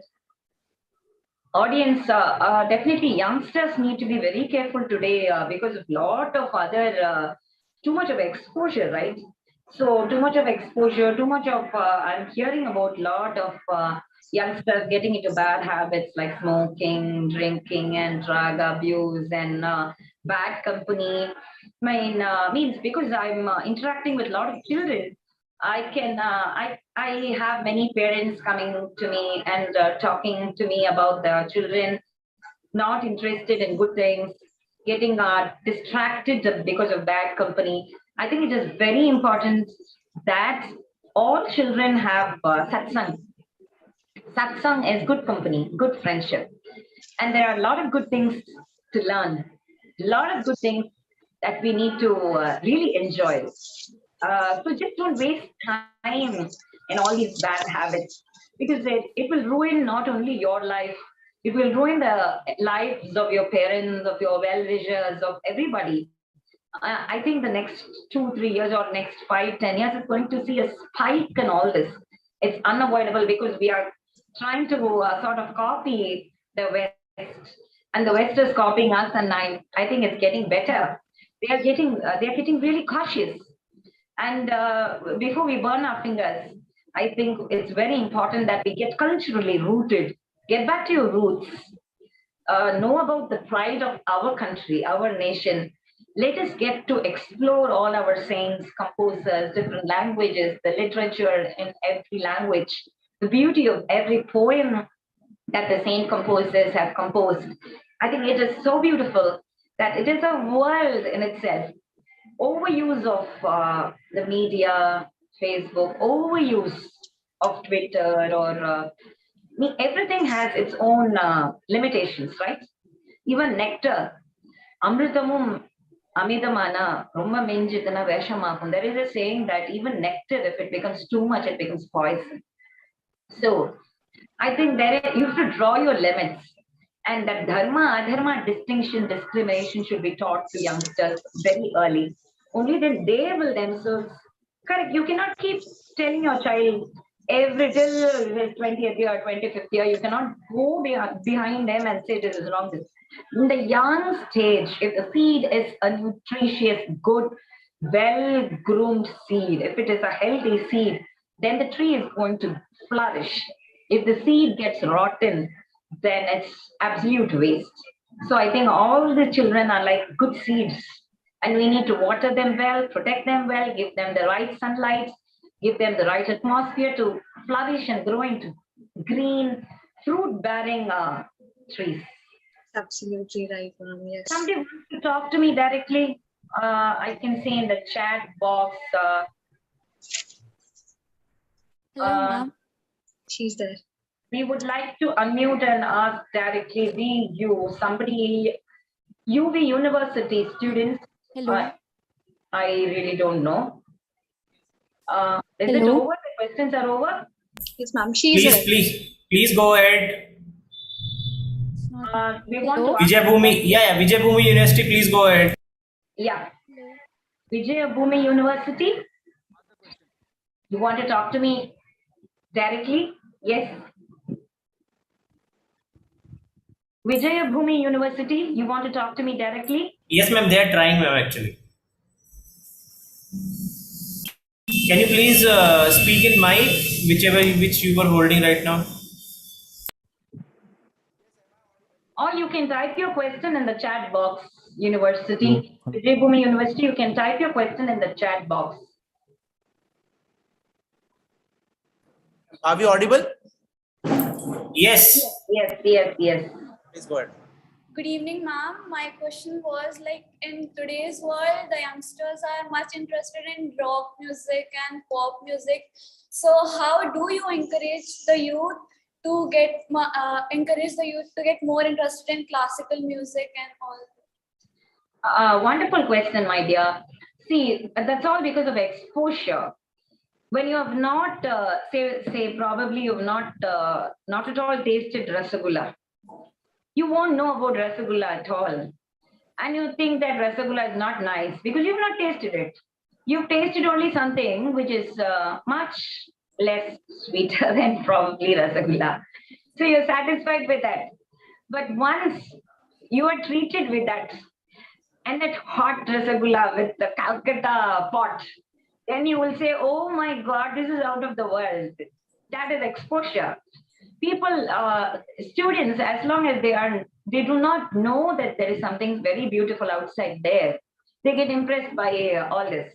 But once you really know that there is something very nice, which is very soothing to the mind, has a calming effect, it doesn't make you jump in excitement and make you lose all your energy.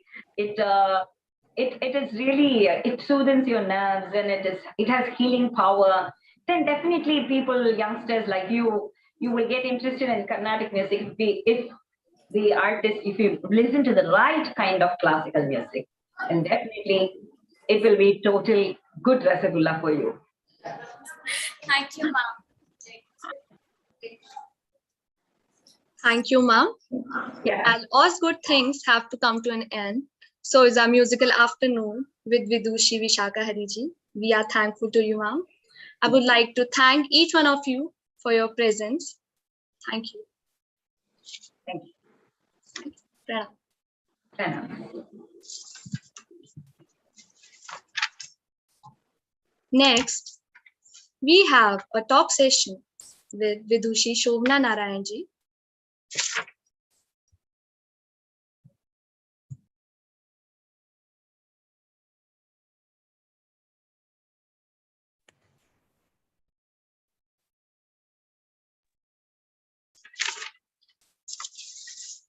Namaskar, ma'am.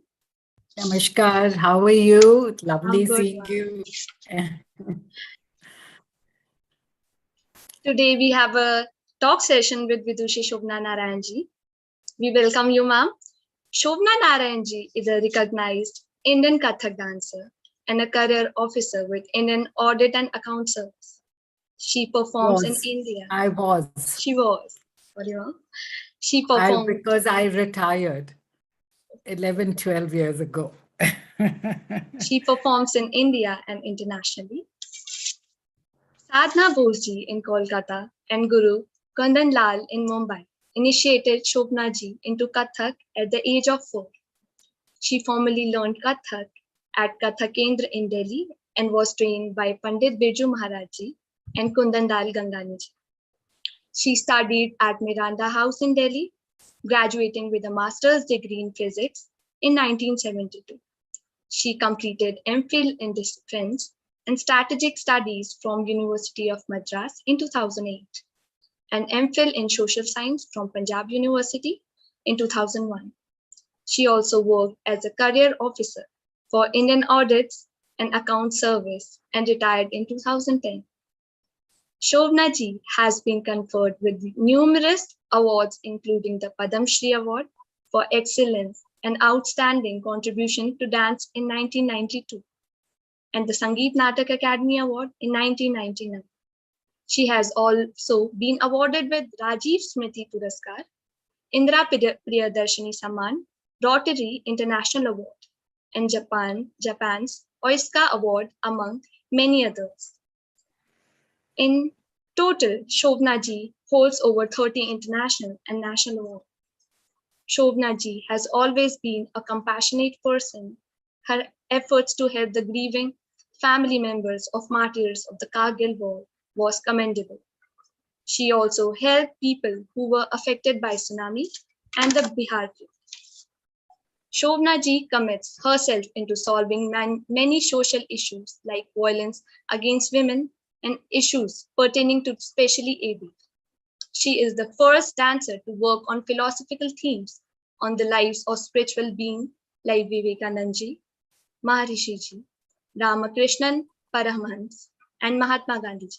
We heartily welcome you, ma'am. Over to you. Thank you very much indeed, Tanisha. Wonderful to be here. And it's actually, for me, it feels rather strange to be at a Spic Macay to just to talk and not be in my costume and dance and have my battery of musicians with me. But it's wonderful to be here. And one little correction in the bio. Kundalalji, not Gangani. And I was never not at Kathak. Maharaj used to come home, except when I got the national scholarship. That's all. But otherwise, Birju Maharaj was coming. So it is just Kundan Lal. And lately only I came to know that it was Kundan Lal. He was, surname was Sisodia, but not Gangani. So correction.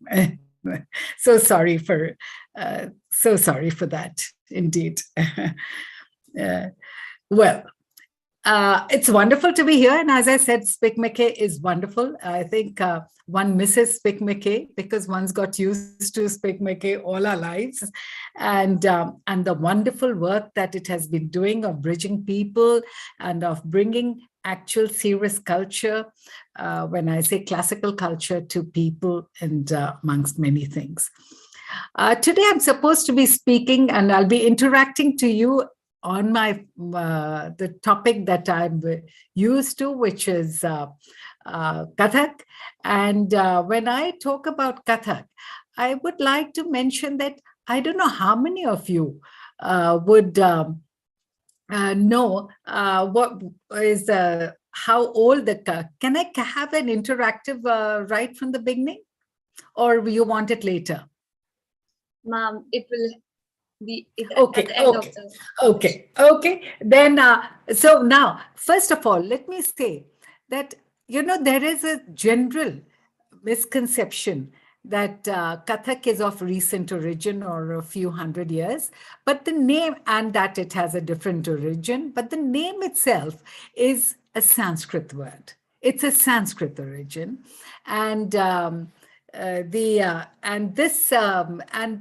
first mention, I don't know how many of you would know that the first mention of Kathaks you can find also in the Mahabharata.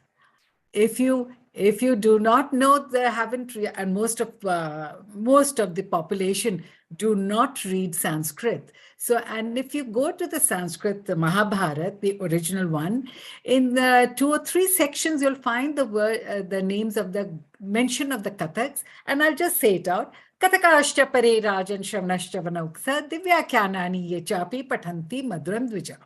So here it is. So what does it say? It says the Kathaks, actually this is when the banks went down. Arjun and the Pandavas were leaving for their Agyatavas. Everybody goes to the edge of the city to see them off, and they are very sad. And so a lot of description about different people, and one description is there about the Kathaks, who narrate and who tell stories through the medium of how dance gestures and mime and things like that. So that is the one of the mention.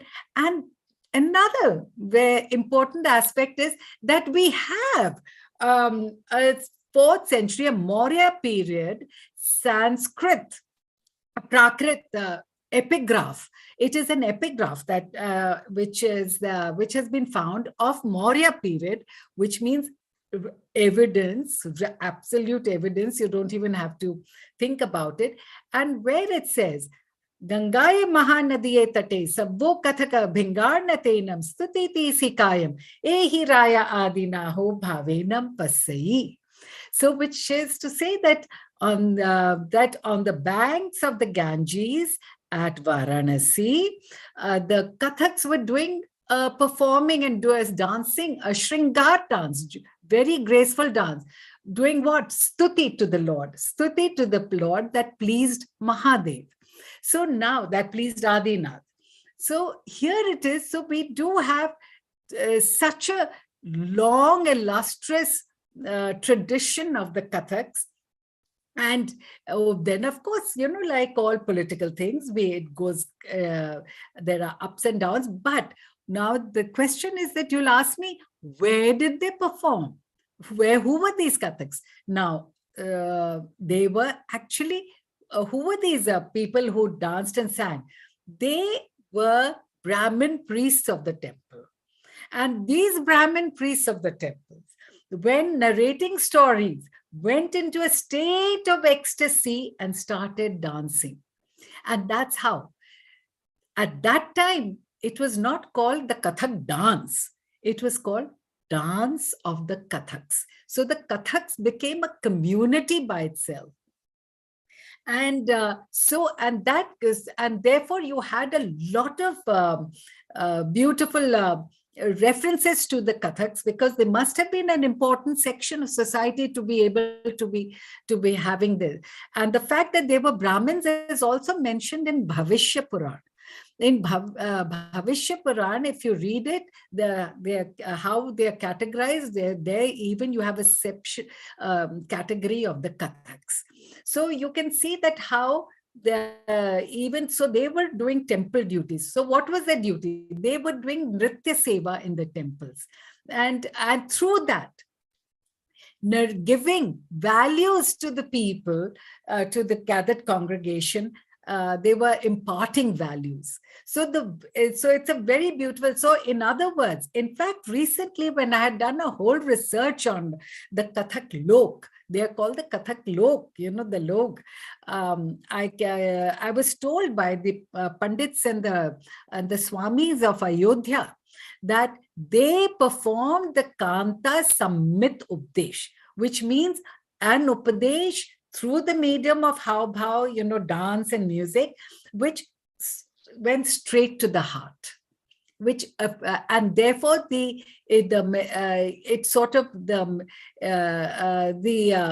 is how they reached out, sermonized to the people. So that was their profession. And much later, with all the vicissitudes of time, even in the medieval period, they were there. And interestingly, in the 17th century, 18th century, you have another mention of a Ballabh Kathak. So you have in the 6th century Harsh Charita, there's a mention of Jaisain Kathak. Later on, Sangeet Ratnakar, 13th century, is again talking about the Kathaks and the exalted position, because they were seated amongst the exalted people very close to the king in seating priority. And then, of course, you have the name of Ballabh Kathak and many others. So you have a lot of references to the Kathaks right under our noses, except that we've never, most of us did not see it, but it's there. And that continued till date. What you know more is what has been written and talked about in the last 150, 200 years. So that is closer to our mind, and that is how, and then of course, others, so that is how you get the information. But that tradition of the Kathaks continues till today. And what did they do? What were they doing? And was there a difference between the dance so that they did in the temples and are you doing it in the proscenium? There is a certain, things are the same, but a little difference. The emphasis is different. In the temples, the emphasis is more on abhinay and bhakti. And here in the proscenium, which means the stage, you have that there is also a lot of rhythmic display along with other things. Now, having said that, even till today, if you look at all our Natya Shastras and the Abhinay Darpans, a lot of descriptions are absolutely, it looks as though they have, sort of it just befits the Kathak. For example, the way we wear our ghungroos. You've seen us wearing a lot of ghungroos, where, the junior dancers will start with 100, but the senior ones go to 200 on each ankle. And we tie it on a huge string. So now, where does it? No, you don't see that. It is only unique to Kathak. Now, what is it? This is because, and you'll find this exact description being mentioned in the Abhinay Darpan. And it says, that Surupa, Surupashya, Suswarashya, Surupashya, Nakshatra Devata, Kinkanya Kansya Rachita, Eka Ungli Antaram, Bandhiniye Neela Sutren, Granthi Bheshta Dridam Punha, Shat Dvayam Shat, and then it goes on, Padyo Karani. So what does it say? Ki just jo ghungru hai, it has to be so beautiful that it and it's all, and each on each feet there should be 100 to 200 ankle bells tied on a long string. Now, who else does that except us Kathak? Tell me which dance form or which dancer besides a Kathak that you'll see with 200 ankle bells, and that is us. So we are, so you have all this. Then again, the kind of brahmaris are mentioned in the Natyashastra and Abhinay Darpan. A lot of them, Chakra Brahmari, ab ye spinning like a top, to aap Kathak hi mein dekhte hain. Then you do the Anga Brahmari, then Kunchita Brahmari, jaise ki in Vrindavan and Banaras mein zyada hota hai ki that you crouch and then you take a turn and so on. So out of the 7 classifications of even the Brahmari, which means Chakra, you have the Kathaks. Now let's come to Abhinay, or others. Tell me, can you have life without Navrasa? You have to have it. You and I are all part of it. If somebody is asking me a question, they'll say, listen to me. Or I would say that in case, if you're in an auditorium and you want to, the concert is going on and somebody wants to talk to the other and mention that meet me outside or call me, what exactly do? You just keep doing this. And so, which means this is my Mrigashirsha Hasta. So even the common man, without knowing it, is using it. And so we are using, even in everyday life, we are using hastas. And so these are called, so kaha ja rahe ho, what are you doing? Come here, sit down, or don't talk, or keep quiet, or whichever way. So we are talking. Now, the whole thing is that finally, when I talk about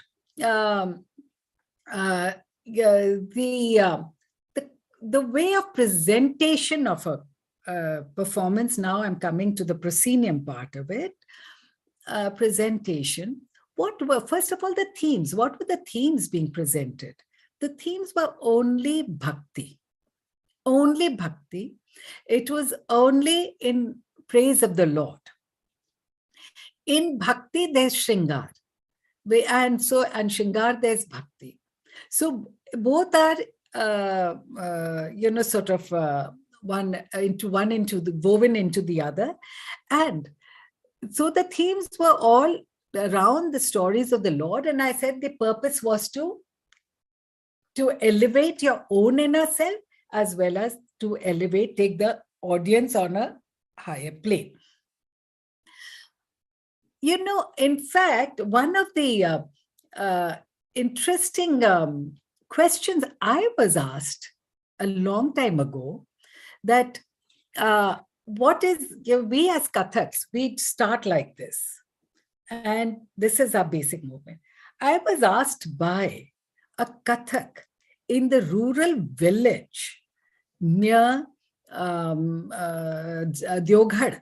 in Jharkhand, a Shiva temple. It was Shivratri, and I had gone to perform over there for the festival. I came to know of this Kathak, and I went,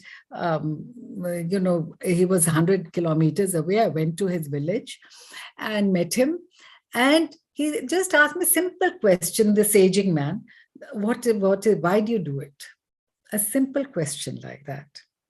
And it was amazing to see how logical the answer is, that we talk, that how he brought to mind that here, this is the Kathaks were all, they were doing yoga through dance. Dance is yoga. Yoga means practice your dhyan.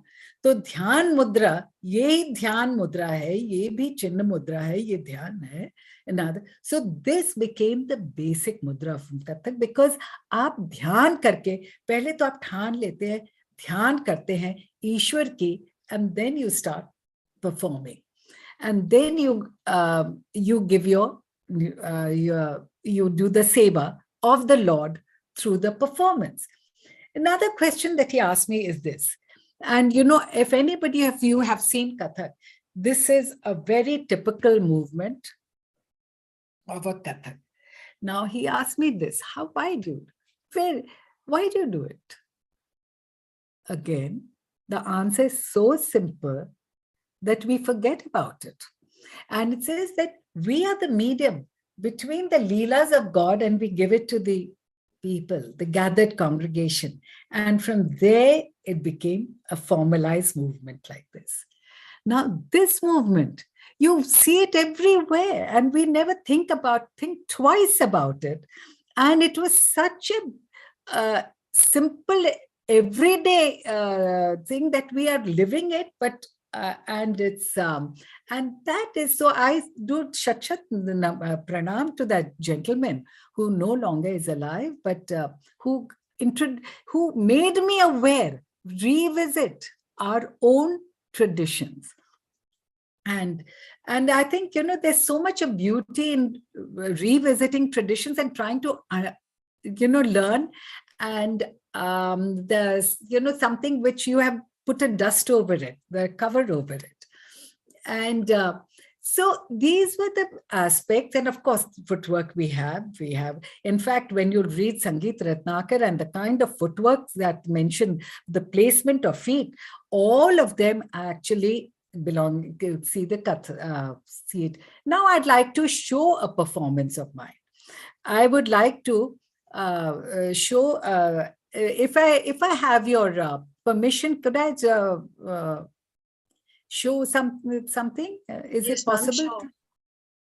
How I do request I the do? technical team to please make ma'am the co-host. Ma'am, you are the co-host. I can do it? Yes, ma'am. Okay.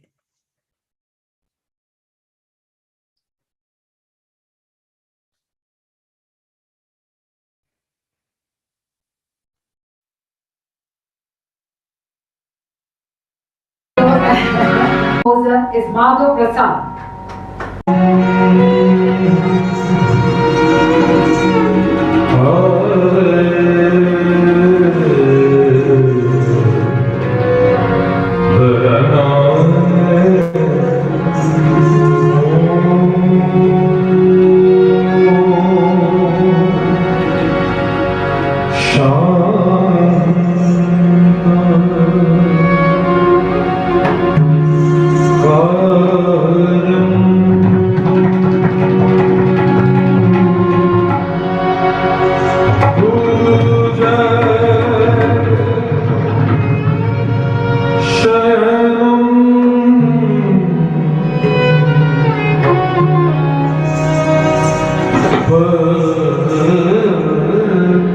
Padma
dance forms. We start with the Pravesh. Then we did the Bhuvu Pranam as you saw it. And then after we do a stuti to the Lord. And once having done the stuti to the Lord, we introduce the rhythmic patterns. And here again, Kathak is in because we say it out before dancing it out. We do the Natmakam ourselves, which is again a practice of pranayama. And then after we go into the Abhinay sequences, which I shall be doing. So here.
I just wanted to say that these are few glimpses that we perform. We just say because dance for us is yoga, yam, niyam, asan. Asan is all the postures and all. Pranayam, because we speak out and we dance. We speak out and we dance. And so that is part of, that is a beautiful visual that you can see visible, but visibly the pranayam aspect of Kathak. And finally, we go into a state of samadhi. But here, Even here in Kathak, every bowl, every rhythmic pattern has a meaning. We also do our pieces, but everything. Now I'll just do a small Abhinay sequence for you. I'll just do.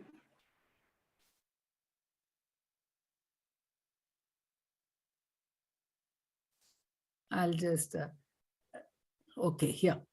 Now, this is a piece that I'm going to do and show you. And here, I don't think I'll have to tell you the story. This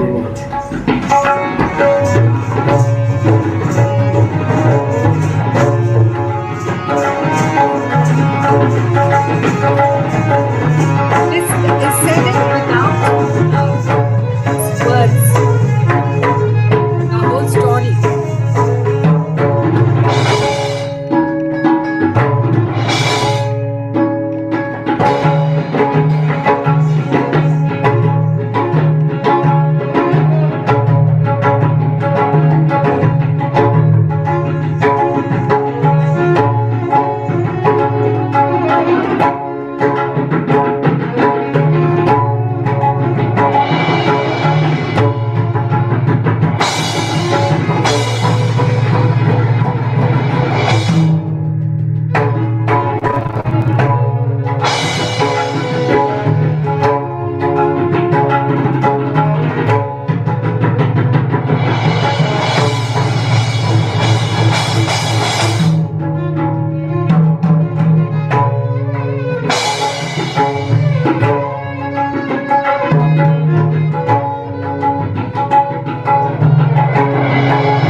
it over there, and I'll just, I just wanted to mention that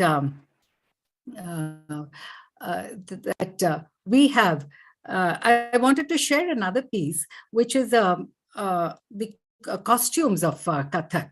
Because when we are talking about, where is it?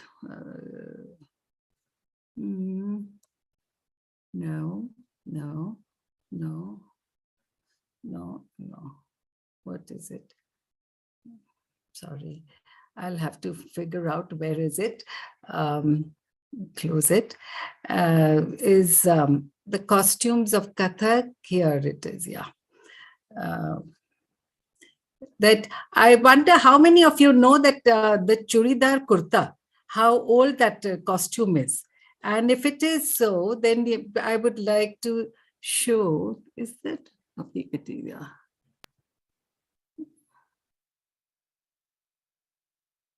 No, I have to open it first, isn't it? I have to open it, yeah. Okay.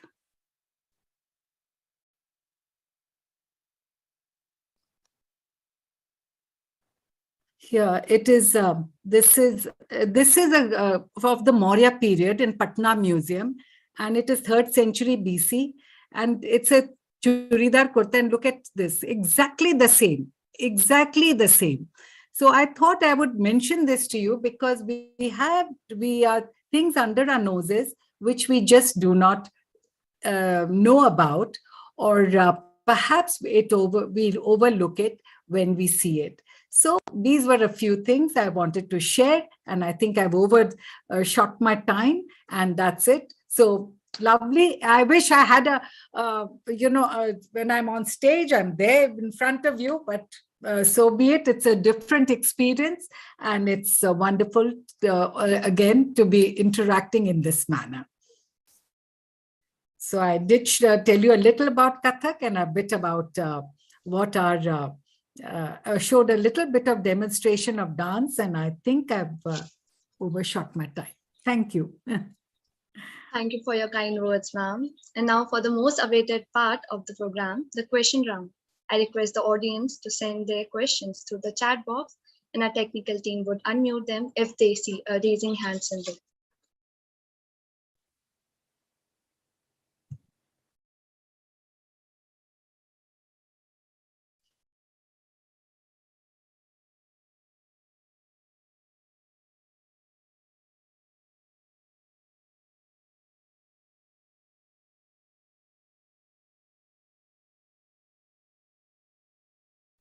No hassle. Okay. So then, okay. So I'll ask you a question. Yeah. What was the motivation behind learning Kathak? Why not any other dance form?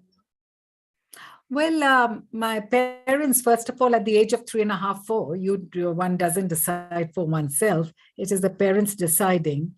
And so the parents, took me and enrolled me into Kathak. And I think this was the tradition that they've grown up with, because we are from the Gangetic belt, and Gangetic belt tradition is of Kathak. And as I said, the tradition of Kathak in the Gangetic belt goes back to more than 2,500 years, which people don't realize that it is such an old tradition. And so that was it. But of course, when my father was posted in Bombay, my parents also enrolled me in another dance form. But however, my heart was in Kathak. I did not want to. So I left the other dance form and I was only doing Kathak. And so that has become my life, my breath, and my soul, my Atma. That's it. That is amazing. Now we have a person from some Good evening, ma'am. Good evening. Ma'am, I have one question. I wanted to ask, like, ma'am, performing different characters at the same time. And ma'am, sometimes we lack confidence while dancing and performing different characters. So ma'am, how do you keep yourself confident while performing different characters? You know, confidence comes in automatically when you're totally involved. And then the rasa, you are in that moment. So first of all, you have to become one with dance. And once dance is within you and you are living and breathing that story, then automatically, because you know one moment you could be Shiv, another moment you could be Parvati, the next second you could be Ganesh. You could be then the fiery Shiva cutting off his head, Ganesh's thing, a head. So, or one moment you're Radha, you're pining in love, and the next moment you're the playful Krishna, who's sort of teasing her. I think the important factor for anything in life is to be immersed in it. Do it with your heart. Once you're in it and you put in your heart in it, so automatically your years and years of practice also comes into play. Like, for example, when you're asking a question, you know the language, you're conversant with it, so you don't have to think twice about how to formulate a sentence.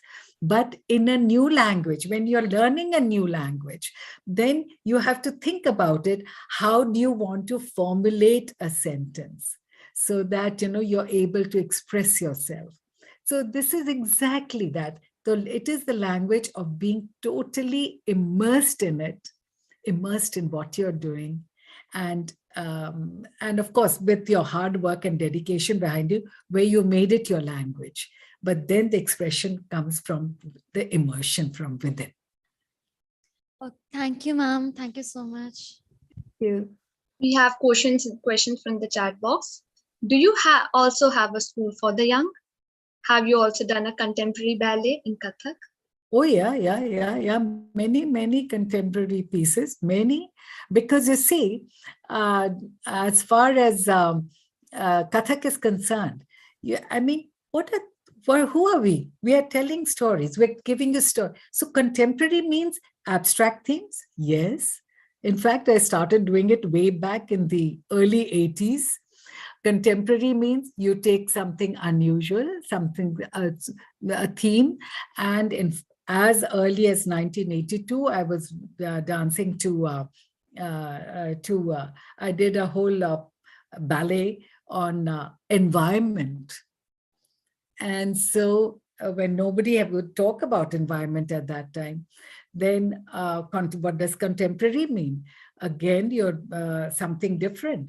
And here again in 1987, I did a whole ballet on human rights.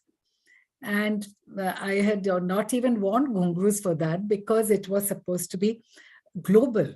And so when it's global, so, with different music, different kind of things, then you had to, but the language, my tool was Kathak, but the ideas were different. It was very contemporary. It was on contemporary issues and themes. So there's been a lot, even when I'm doing, say, Mahatma Gandhi and Vivekananda and Ramana Maharshi, they are contemporary sages. And what are they saying? So what they have drawn attention, you take a piece and then how you unfold it, expand on it, that becomes the language of expression. So one has done a lot of such pieces, and including contemporariness.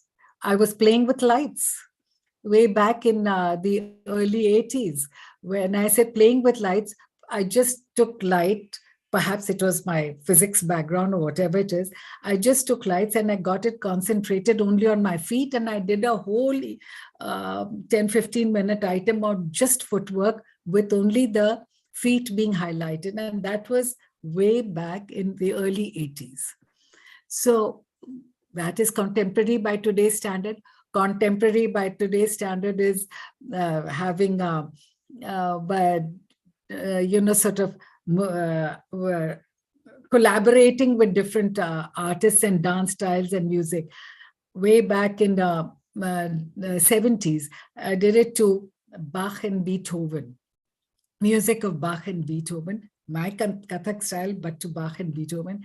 Then a duet with a Western classical ballerina, a duet with the Spanish flamenco dancer way back in 1989. With the ballerina, it was in 87 with the flamenco. And in 1994, the first ever triad, Kathak, the classical, Western classical ballet, as well as Spanish flamenco. So we were 3 dancers.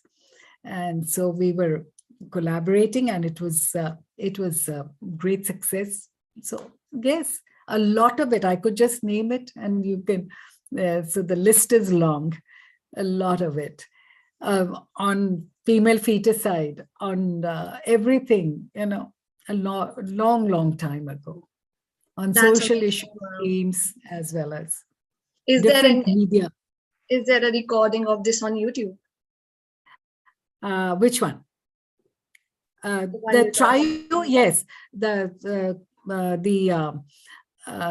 Christian Robert, the Spanish flamenco, Kathak, and Western classical ballet. Yeah, it's there on YouTube, and a few clips are there of different pieces.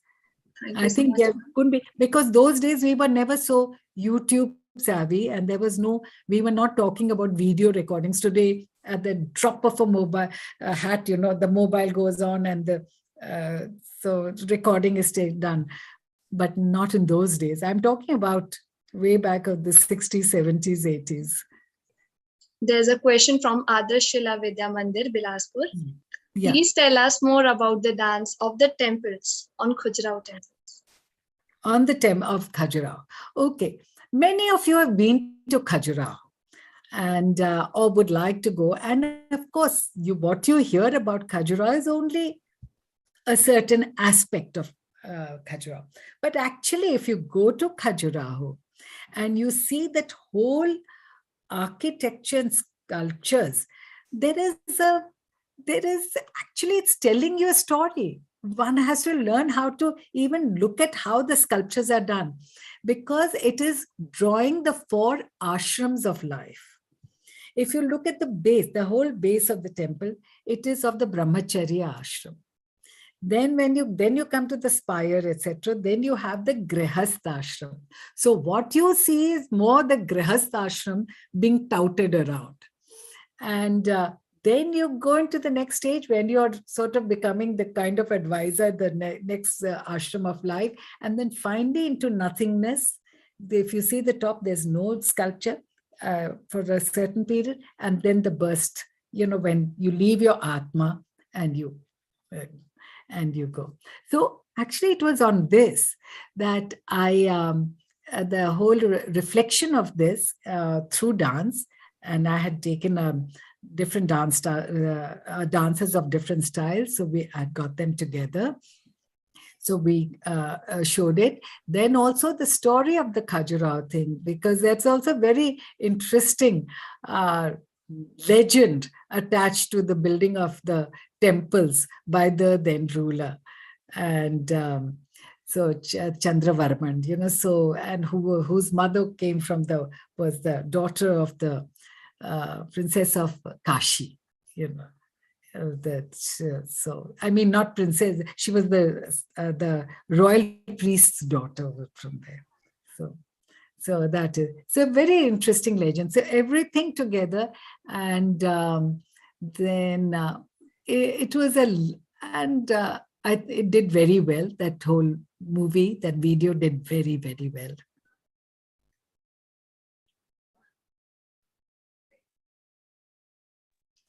You can ask a question. Good evening, ma'am. My humble request is, what is the advice from you for our aspiring Kathak dancers, Kathak learners right now? I would say, first of all, this is a kind of what I'm sharing with you what I have been following throughout my life.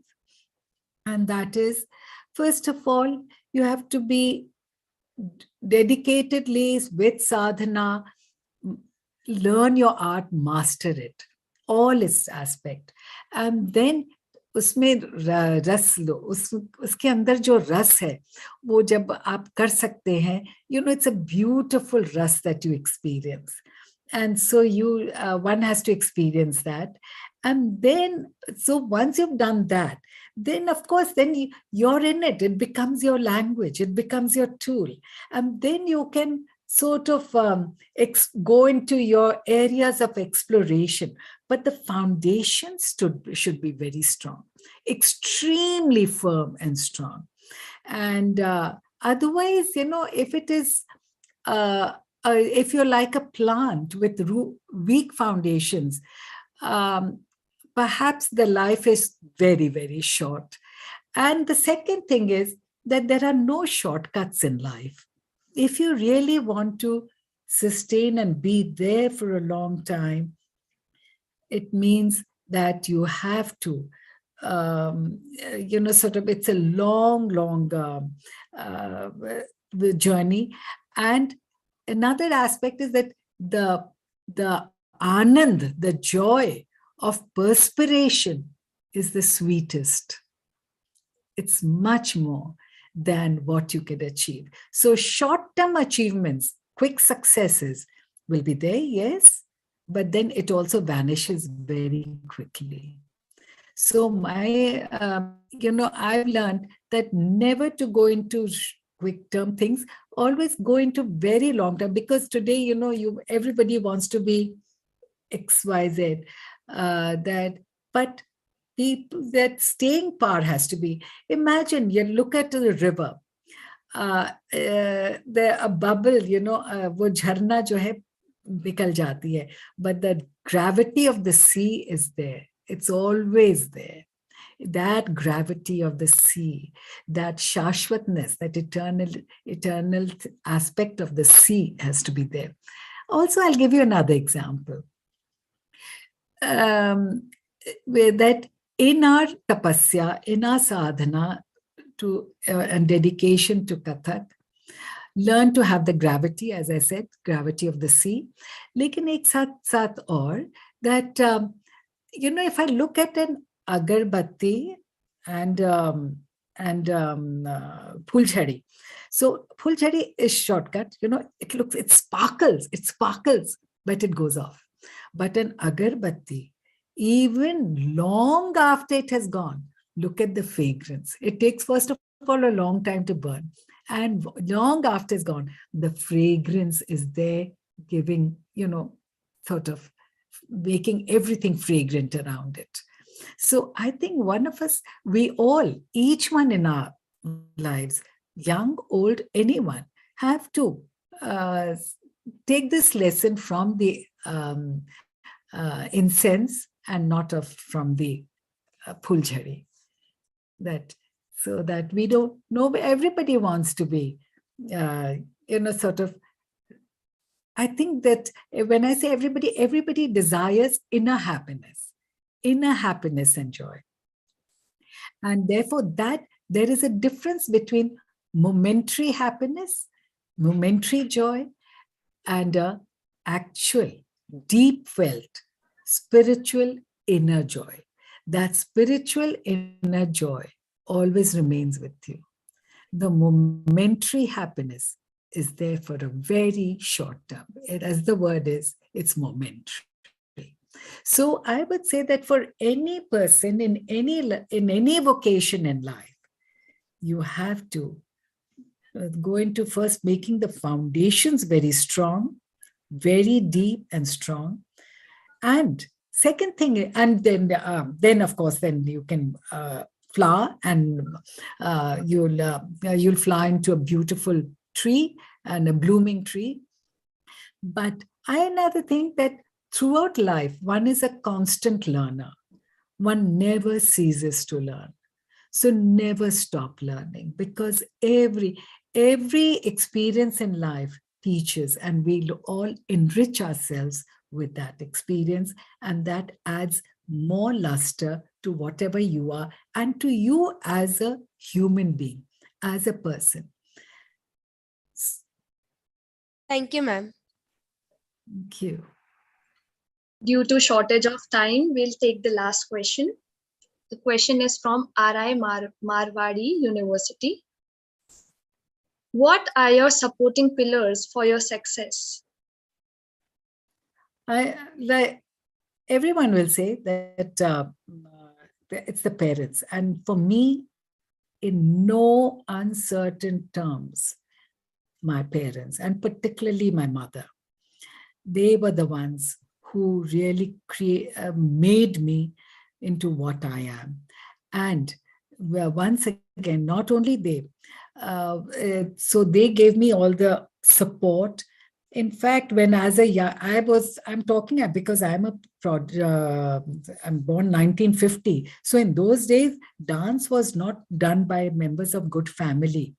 And so when you came to the eyes of society was different. And then the parents supported me when I made this thing that I'm going to become a professional dancer. So it was they who supported me. Lots of people in society said a lot of things, but they were the ones who supported. Then following that, I would say, I got a lot of support from my younger sister, who's a lawyer and a singer, but also after marriage from my husband and my son, because they gave me so much of support. My in-laws gave me so much of support. Even though I'm married to a Westerner, a European, and in a diplomatic career where he was posted around as the ambassador of his country, but yet I got all the support to carry on my professions. So I would say that a lot of credit goes to everyone around me in my home, my parents, my husband, my son, that they were there supporting me and helping me to do what I want. It wasn't the support that I needed to do aaj ye kar do, wo kar do. No, but it was in terms of just allowing me the space to do it and having full faith, confidence, and trust in me. Thank you so much, ma'am, for your words. We are blessed with your presence, ma'am. Your contribution has created a new innovative style of performing the art by enriching it with deeper and wide range of expression and dimensions. Thank you so much, ma'am. Thank you. Thank you. I thank each one of you for being such a wonderful audience. Now, the next session we have is Holistic Dinner. Now I request the technical team to please take over the event.